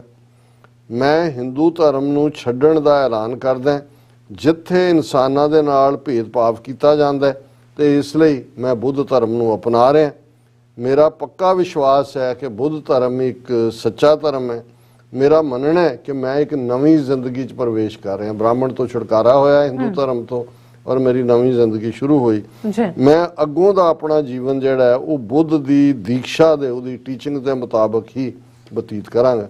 ਹੁਣ ਇਹ 22 ਪ੍ਰਣ ਉਹਨਾਂ ਨੇ ਲਏ ਦਿੱਲੀ 'ਚ ਔਰ ਬ੍ਰਾਹਮਣਵਾਦੀਆਂ ਨੂੰ ਤਾਂ ਸਣਕ ਆਪਣੀ ਅੱਗ ਲੱਗਣੀ ਸੀ। ਹੁਣ ਦੇਖਣ ਵਾਲੀ ਗੱਲ ਇਹ ਹੈ ਵੀ ਇਹ ਜਿਹੜੇ ਦਿੱਲੀ ਵਾਲਿਆਂ ਨੇ ਲਏ ਪ੍ਰਣ, ਇਹ ਤਾਂ ਉਹੀ ਨੇ ਜਿਹੜੇ ਅੰਬੇਦਕਰ ਨੇ ਲਏ ਸੀ। ਇਹ ਕੇਜਰੀਵਾਲ ਨੂੰ ਵੀ ਪਤਾ ਹੈ ਕਿ ਜਦੋਂ ਬੁੱਧ ਧਰਮ ਦੀ ਦੀਕਸ਼ਾ ਲਈ ਜਾਂਦੀ ਉਹ ਪਹਿਲਾਂ ਹੀ ਵਿਸ਼ਨੂੰ ਅਵਤਾਰਵਾਦ, ਮਹੇਸ਼, ਨੰਦੀ, ਗੌਰੀ, ਗਣਪਤੀ, ਉਹਨਾਂ ਸਾਰਿਆਂ ਦੀ ਸਫ ਵਲੇਟ ਕੇ ਪਹਿਲਾਂ ਹੀ ਉਹ ਹਿੰਦ ਮਹਾਸਾਗਰ ਸੁੱਟ ਦਿੰਦੇ ਨੇ, ਫੇਰ ਹੀ ਸ਼ੁਰੂ ਕਰਦੇ ਨੇ।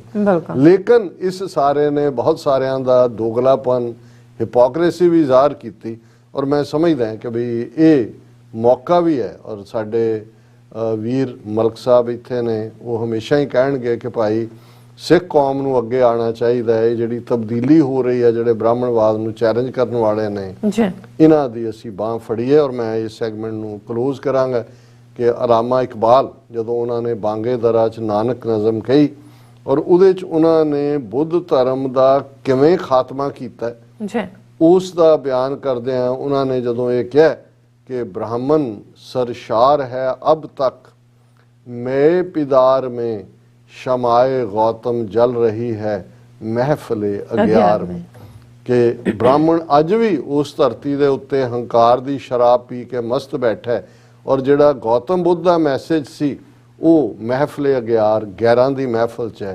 और हुण घट्टो घट्ट एक तबका जरूर जिहड़ा बौद्धिक तौर के उत्ते जिहड़ा जागरूक है वो वड्डे हिस्से नूं इन्हां ब्राह्मणवाद चों कढ के जिहड़ा वो इस पासे लियाण की कोशिश कर रहा है। सो असीं समझते हैं कि भी बेशक इस वाक़या ने रजिंदरपाल गौतम की वजीरी की बरी तो लई, लेकिन इसने बहुत कुछ जिहड़ा है वो जग ज़ाहर भी किया है, जिहदे च 22 ओथ्स भी शामिल ने। भी है की ने 22 पुराने। बिल्कुल डॉक्टर साहब, बहुत बहुत धन्यवाद। साथ लेने ब्रेक व्यूअर्स तुसां इस तरह जुड़े रहना। मिलते हैं छोटे ਜਿਹੇ ब्रेक तो बाद।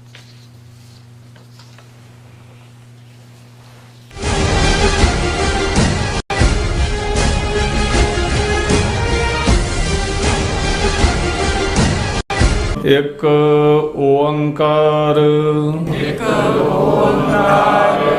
एक शब्द ਵੱਖਰਾ ਕਹਿਣਾ, ਇੱਕ ਓੰਕਾਰ, ਇਸ ਤਰ੍ਹਾਂ ਬੋਲਣਾ। ਸਾਡਾ ਇਹ ਨਿੱਕਾ ਜਿਹਾ ਉਪਰਾਲਾ ਹੈ ਕਿ ਅਸੀਂ ਸਾਰੇ ਖੁਦ ਧੰਨ ਸ਼੍ਰੀ ਗੁਰੂ ਗ੍ਰੰਥ ਸਾਹਿਬ ਜੀ ਦੀ ਬਾਣੀ ਦਾ ਸ਼ੁੱਧ ਉਚਾਰਨ ਕਰ ਸਕੀਏ। ਸਤਿਨਾਮ ਕਰਤਾ ਪੁਰਖ। ਪਰਿਵਾਰ ਵਿੱਚ ਬੈਠ ਕੇ ਇਸ ਪ੍ਰੋਗਰਾਮ ਨੂੰ ਦੇਖੀਏ ਤੇ ਆਪਣੇ ਪਰਿਵਾਰਾਂ ਨੂੰ ਗੁਰਬਾਣੀ ਨਾਲ ਜੋੜੀਏ। ਟੀਵੀ 84 ਤੇ ਹਰ ਰੋਜ਼ ਸ਼ਾਮ 6 ਵਜੇ ਤੋਂ 6:30 ਵਜੇ ਤੱਕ ਗੁਰਬਾਣੀ ਸੰਥਿਆ ਦਾ ਪ੍ਰਸਾਰਣ ਕੀਤਾ ਜਾਵੇਗਾ।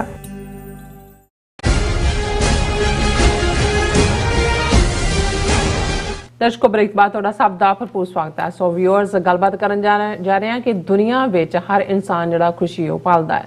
ਭਾਰਤ ਦੇ ਅਰਬਪਤੀ ਰਤਨ ਜੀ ਟਾਟਾ ਨੇ ਇੱਕ ਇੰਟਰਵਿਊ ਵਿੱਚ ਦੱਸਿਆ ਕਿ ਉਹਨਾਂ ਨੂੰ ਅਸਲੀ ਖੁਸ਼ੀ ਕਦੋਂ ਅਤੇ ਕਿਵੇਂ ਮਿਲੀ।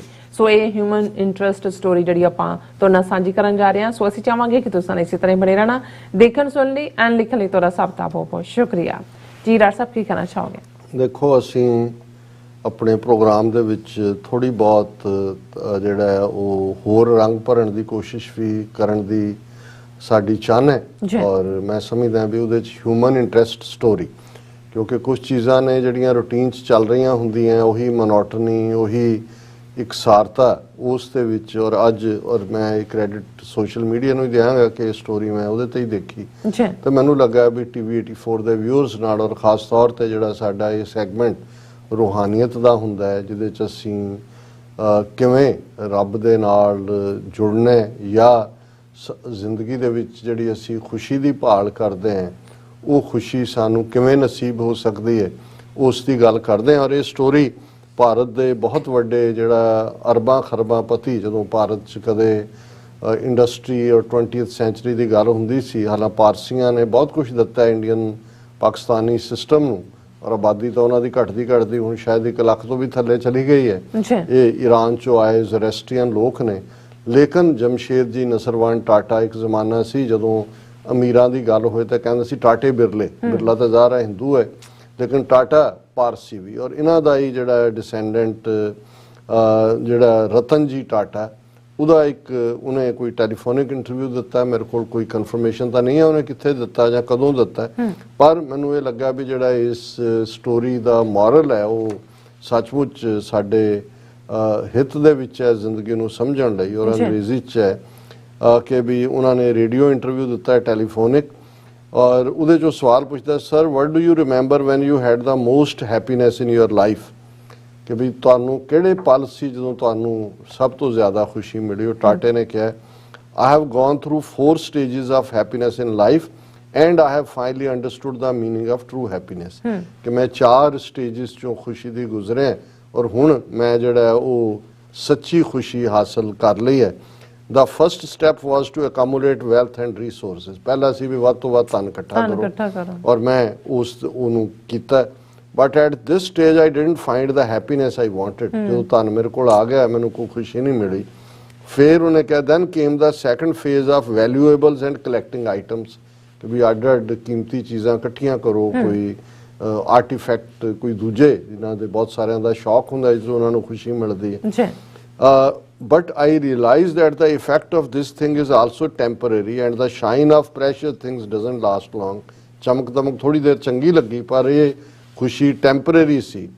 ਔਰ ਇਹ ਫਿਰ then came the third phase of achieving a big project. This was when I had 95% of the diesel supply in India and Africa. ਕਿ ਕੋਈ ਵੱਡਾ ਪ੍ਰੋਜੈਕਟ ਲੋ। ਕਹਿੰਦਾ ਇੱਕ ਜ਼ਮਾਨਾ ਆਇਆ ਕਿ ਭਾਰਤ ਔਰ ਸਮੁੱਚੇ ਅਫਰੀਕਾ ਕੰਟੀਨੈਂਟ ਜਿਹੜੀ ਆਇਲ ਸਪਲਾਈ 95% ਮੇਰੇ ਕੋਲ control C. I was also the owner of India and Asia's largest steel factory, but even here I didn't get the happiness I imagined. ਕਿ ਭਾਰਤ ਦੀ ਸਭ ਤੋਂ ਵੱਡੀ ਏਸ਼ੀਆ ਦੀ ਜਿਹੜੀ ਸਟੀਲ ਫੈਕਟਰੀ ਦਾ ਮੈਂ ਮਾਲਕ ਸੀ, ਪਰ ਇਹਦੇ 'ਚੋਂ ਵੀ ਮੈਨੂੰ ਖੁਸ਼ੀ ਨਹੀਂ ਮਿਲੀ ਜੋ ਮੈਂ ਚਾਹੁੰਦਾ ਸੀ। The fourth phase was when a friend of mine asked me to buy a wheelchair for some disabled children, about 200 babies. ਉਹਨਾਂ ਨੇ ਕਿਹਾ ਵੀ ਮੈਨੂੰ 4th ਫੇਜ਼ ਦੀ ਗੱਲ ਕਰਦੇ ਕਹਿੰਦੇ ਮੇਰੇ ਇੱਕ ਦੋਸਤ ਨੇ ਕਿਹਾ ਕਿ ਜਿਹੜੇ ਡਿਸੇਬਲਡ ਬੱਚੇ ਨੇ ਉਹਨਾਂ ਦੇ ਲਈ ਤੂੰ ਵੀਲ ਚੇਅਰਸ ਲੈ ਕੇ ਦੇ ਉਹਨਾਂ ਨੂੰ। 200 ਦੇ ਕਰੀਬ ਉਹ ਬੱਚੇ ਸੀ। At the request of a friend I immediately bought wheelchair, ਕਿ ਮੈਂ ਉਹਨਾਂ ਦੇ ਕਹਿਣ ਤੇ ਹਰ ਇੱਕ ਦੇ ਲਈ ਵੀਲ ਚੇਅਰ ਲਈ। But buddy insisted I go with him and hand over the wheelchair to the kids. I got ready and went with him. ਪਰ ਮੇਰੇ ਦੋਸਤ ਨੇ ਕਿਹਾ ਵੀ ਨਹੀਂ, ਤੂੰ ਖੁਦ ਜਾ ਕੇ ਉਹਨਾਂ ਬੱਚਿਆਂ ਨੂੰ ਉਹ ਦੇਣੀਆਂ ਨੇ, ਤੂੰ ਮੇਰੇ ਨਾਲ ਚੱਲਣਾ। ਮੈਂ ਤਿਆਰ ਹੋ ਗਿਆ, ਉਹਦੇ ਨਾਲ ਤੁਰ ਪਿਆ। There I gave these children these wheelchair with my own hands. I saw a strange glow of joy on the faces of these children. ਕਿ ਜਦੋਂ ਮੈਂ ਉਹਨਾਂ ਨੂੰ ਦਿੱਤੀਆਂ ਉਹਨਾਂ ਦੇ ਚਿਹਰਿਆਂ ਤੇ ਜਿਹੜੀ ਚਮਕ ਸੀ ਉਹ ਇੱਕ ਬੜਾ ਜਿਹੜਾ ਉਹ ਇੱਕ ਸਟ੍ਰੇਂਜ ਸੀ।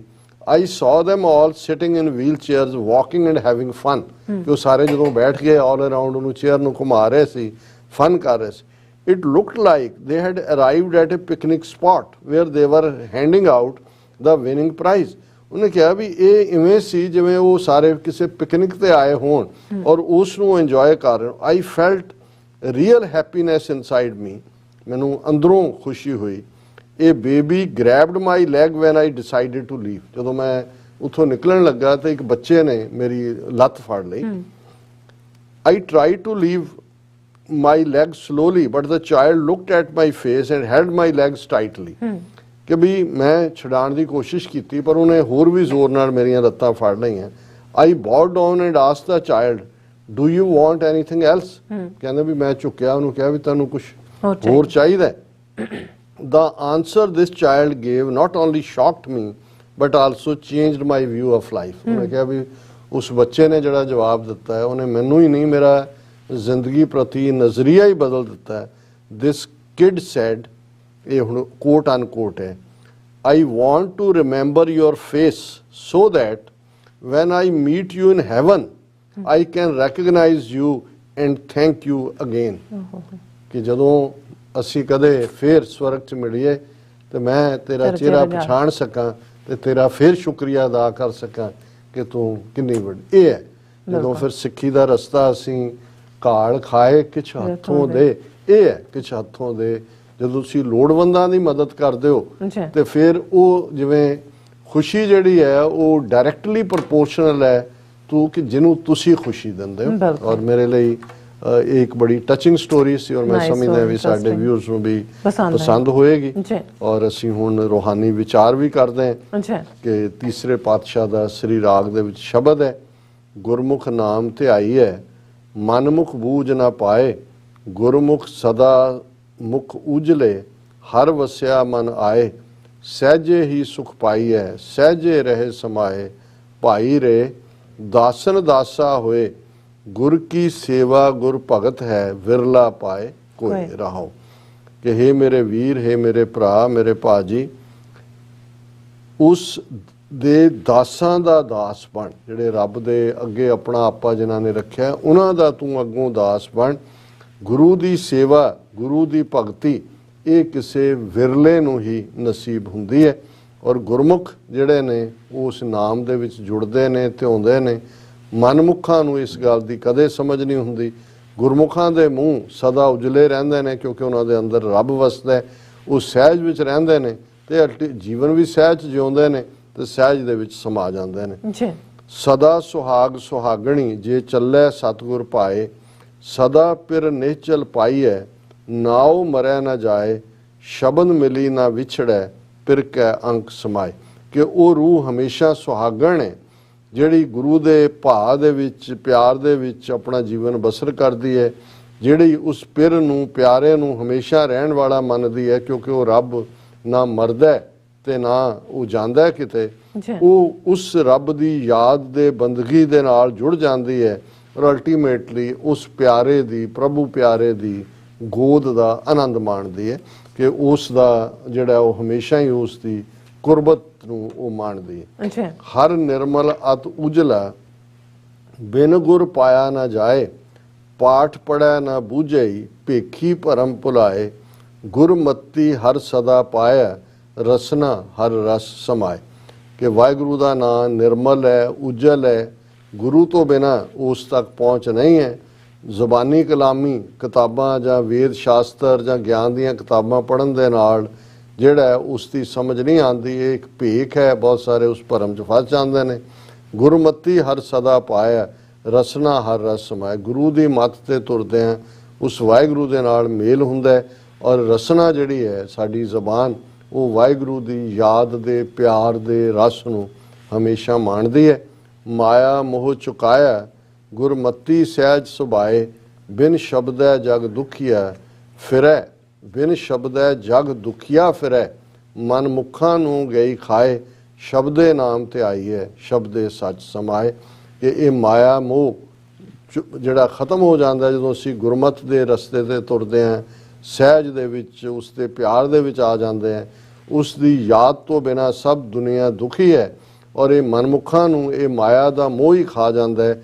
ਸ਼ਬਦ ਦੇ ਨਾਲ ਜਦੋਂ ਅਸੀਂ ਨਾਮ ਦੇ ਨਾਲ ਜੁੜਦੇ ਹਾਂ ਤੇ ਅਲਟੀਮੇਟਲੀ ਅਸੀਂ ਸੱਚ ਦੇ ਵਿੱਚ ਸਮਾ ਜਾਂਦੇ ਹਾਂ। ਮਾਇਆ ਭੂਲੇ ਸਿੱਧ ਫਿਰੈ, ਸਮਾਧ ਨਾ ਲੱਗੈ ਸੁਭਾਏ, ਤੀਨੇ ਲੋ ਵਿਆਪਤ ਹੈ, ਅਧਕ ਰਹੀ ਲਪਟਾਏ, ਬਿਨ ਗੁਰ ਮੁਕਤ ਨਾ ਪਾਈ ਹੈ, ਨਾ ਦੁਬਿਧਾ ਮਾਇਆ ਜਾਏ। ਹੁਣ ਉਹਨਾਂ ਸਿੱਧਾਂ ਦੀ ਗੱਲ ਕੀਤੀ ਹੈ ਕਿ ਭਾਈ ਜਿਹੜੇ ਮਾਇਆ ਦੇ ਵਿੱਚ ਗਵਾਚੇ ਹੋਏ ਸਮਾਧੀਆਂ ਲਾ ਕੇ ਬੈਠੇ ਨੇ, ਪਰ ਉਹਨਾਂ ਦੇ ਅੰਦਰ ਸੁਭਾਏ ਪਿਆਰ ਪੈਦਾ ਨਹੀਂ ਰੱਬ ਦਾ ਹੁੰਦਾ, ਉਹਨਾਂ ਦੇ ਅੰਦਰ ਉਹੀ ਲੋਭ ਜਾਰੀ ਹੁੰਦਾ। ਔਰ ਉਹ ਜੋ ਸਗੋਂ ਜਦੋਂ ਤੁਸੀਂ ਟੁੱਟ ਕੇ ਉਹਦੇ ਨਾਲੋਂ ਦੇਖਦੇ ਹੋ ਤੇ ਉਹ ਤੁਹਾਨੂੰ ਜ਼ਿਆਦਾ ਵਿਆਪਦੀ ਹੈ, ਜ਼ਿਆਦਾ ਤੁਹਾਨੂੰ ਪਰੇਸ਼ਾਨ ਕਰਦੀ ਹੈ। ਗੁਰੂ ਤੋਂ ਬਿਨਾਂ ਮੁਕਤੀ ਨਹੀਂ ਮਿਲਦੀ, ਨਾ ਹੀ ਦੁਬਿਧਾ ਦੇ ਵਿੱਚ ਰਹਿ ਕੇ ਜਿਹੜਾ ਤੁਸੀਂ ਉਸ ਰੱਬ ਨੂੰ ਪਾ ਸਕਦੇ ਹੋ। ਮਾਇਆ ਕਿਸ ਨੂੰ ਆਖੀ ਹੈ, ਕਿਆ ਮਾਇਆ ਕਰਮ ਕਮਾਏ, ਦੁੱਖ ਸੁਖ ਇਹੋ ਜਿਉ ਬੱਧ ਹੈ, ਹਉਮੈ ਕਰਮ ਕਮਾਏ, ਬਿਨ ਸ਼ਬਦੈ ਪਰਮ ਨਾ ਚੁੱਕੇ, ਨਾ ਵਿੱਚੋਂ ਹਉਮੈ ਜਾਏ। ਇਹ ਮਾਇਆ ਅਸੀਂ ਕਿਸ ਨੂੰ ਕਹਿੰਦੇ ਹਾਂ? ਜਿਹੜੇ ਮਾਇਆ ਦੇ ਵਿੱਚ ਜਿਉਂਦੇ ਆ, ਕਰਮ ਕਮਾਉਂਦੇ ਨੇ, ਕਿਉਂਕਿ ਦੁੱਖ ਸੁੱਖ ਜਿਹੜੇ ਨੇ ਇਹ ਤਾਂ ਸਾਡੇ ਮਨ ਦੀਆਂ ਅਵਸਥਾਵਾਂ ਨੇ। ਕਿਉਂਕਿ ਅਸੀਂ ਹਉਮੈ ਦੇ ਵਿੱਚ ਜੀ ਕੇ ਕਰਮ ਕਮਾ ਰਹੇ ਹਾਂ, ਇਸ ਲਈ ਕੋਈ ਚੀਜ਼ ਸਾਨੂੰ ਬਹੁਤ ਸੁਖੀ ਕਰਦੀ ਹੈ, ਕਦੇ ਅਸੀਂ ਬਹੁਤ ਦੁਖੀ ਹੁੰਦੇ ਹਾਂ। ਬਿਨ ਸ਼ਬਦੈ ਪਰਮ ਨਾ ਚੁੱਕੇ, ਨਾ ਵਿੱਚੋਂ ਹਉਮੈ ਜਾਏ। ਵਾਹਿਗੁਰੂ ਦੇ ਸ਼ਬਦ ਤੋਂ ਬਿਨਾਂ, ਬੰਦਗੀ ਤੋਂ ਬਿਨਾਂ, ਉਸ ਦੇ ਨਾਮ ਤੋਂ ਬਿਨਾਂ ਅੰਦਰੋਂ ਨਾ ਸ਼ੰਕਾ ਖਤਮ ਹੁੰਦਾ, ਨਾ ਅੰਦਰਲੀ ਹਉਮੈ ਮੁੱਕਦੀ ਹੈ। ਬਿਨ ਪ੍ਰੀਤੀ ਭਗਤ ਨਾ ਹੋਵੇ, ਬਿਨ ਸ਼ਬਦੈ ਥਾਏ ਨਾ ਪਾਏ, ਸ਼ਬਦੇ ਹਉਮੈ ਮਾਰੀ ਹੈ, ਮਾਇਆ ਕਾ ਭ੍ਰਮ ਜਾਏ, ਨਾਮ ਪਦਾਰਥ ਪਾਈ ਹੈ, ਗੁਰਮੁਖ ਸਹਿਜ ਸੁਭਾਏ। ਕਿ ਬਿਨਾ ਪ੍ਰੀਤ ਪਿਆਰ ਤੋਂ ਬੰਦਗੀ ਨਹੀਂ ਹੋ ਸਕਦੀ, ਔਰ ਬਿਨਾ ਸ਼ਬਦ ਤੋਂ ਉਸ ਵਾਹਿਗੁਰੂ ਦੇ ਦਰ ਤੇ ਥਾਂ ਨਹੀਂ ਮਿਲਦੀ। ਉਹਦੇ ਸ਼ਬਦ ਦੇ ਨਾਲ ਅੰਦਰੋਂ ਹਉਮੈ ਮਰਦੀ ਹੈ, ਮਾਇਆ ਦਾ ਭਰਮ ਵਹਿਮ ਖਤਮ ਹੁੰਦਾ ਹੈ, ਤੇ ਨਾਮ ਦੀ ਜਿਹੜੀ ਪ੍ਰਾਪਤੀ ਹੈ, ਨਾਮ ਪਦਾਰਥ ਪਾਈ ਹੈ, ਤੇ ਉਹ ਗੁਰਮੁਖ ਬਣ ਜਾਂਦਾ ਹੈ। ਉਸਦੇ ਅੰਦਰ ਸਹਿਜ ਸੁਭਾਏ, ਕਿ ਉਹ ਸਹਿਜ ਦਾ ਰਸਤਾ ਪਿਆਰ ਵਿੱਚ ਗੁਣ ਉਹਨੂੰ ਮਿਲਦਾ। ਤੇ ਅਖੀਰਲਾ ਪਦ ਹੈ, ਬਿਨ ਗੁਰ ਗੁਣ ਨਾ ਜਾਪਣੀ, ਬਿਨ ਗੁਣ ਭਗਤ ਨਾ ਹੋਏ, ਭਗਤ ਵਛਲ ਹਰ ਮਨ ਵਸਿਆ, ਸਹਿਜ ਮਿਲਿਆ ਪ੍ਰਭ ਸੋਏ, ਨਾਨਕ ਸ਼ਬਦੇ ਹਰ ਸਾਲਾਹੀ ਹੈ, ਕਰਮ ਪ੍ਰਾਪਤ ਹੋਏ। ਬਿਨ ਗੁਰ ਗੁਣ ਨਾ ਜਾਪਣੀ, ਜੇ ਗੁਰੂ ਦਾ ਜਿਹੜਾ ਉਹ ਅਸੀਂ ਸਹਾਰਾ ਨਹੀਂ ਲਿਆ ਤੇ ਇਹਨਾਂ ਗੁਣਾਂ ਦਾ ਸਾਨੂੰ ਅਹਿਸਾਸ ਨਹੀਂ ਹੁੰਦਾ, ਤੇ ਜਦੋਂ ਤੱਕ ਉਸ ਵਾਹਿਗੁਰੂ ਦੇ ਗੁਣਾਂ ਦਾ ਅਹਿਸਾਸ ਨਹੀਂ ਹੁੰਦਾ ਅਸੀਂ ਉਸ ਦੀ ਭਗਤੀ ਦੇ ਵਿੱਚ ਨਹੀਂ ਰਚਦੇ। ਜਦੋਂ ਅਸੀਂ ਰਚਦੇ ਹਾਂ ਫਿਰ ਉਹ ਭਗਤ ਵਛਲ ਹਰ ਮਨ ਵਸਿਆ, ਉਹ ਭਗਤਾਂ ਦੀ ਹਮੇਸ਼ਾ ਪੈਜ ਰੱਖਣ ਵਾਲਾ ਭਗਤ ਵਛਲ ਸਾਡੇ ਅੰਦਰ ਵਸਦਾ। ਸਹਿਜ ਮਿਲਿਆ ਪ੍ਰਭ ਸੋਏ, ਉਹ ਵਾਹਿਗੁਰੂ ਦੇ ਨਾਲ ਸਹਿਜ ਦੇ ਵਿੱਚ ਮੇਲ ਹੁੰਦਾ।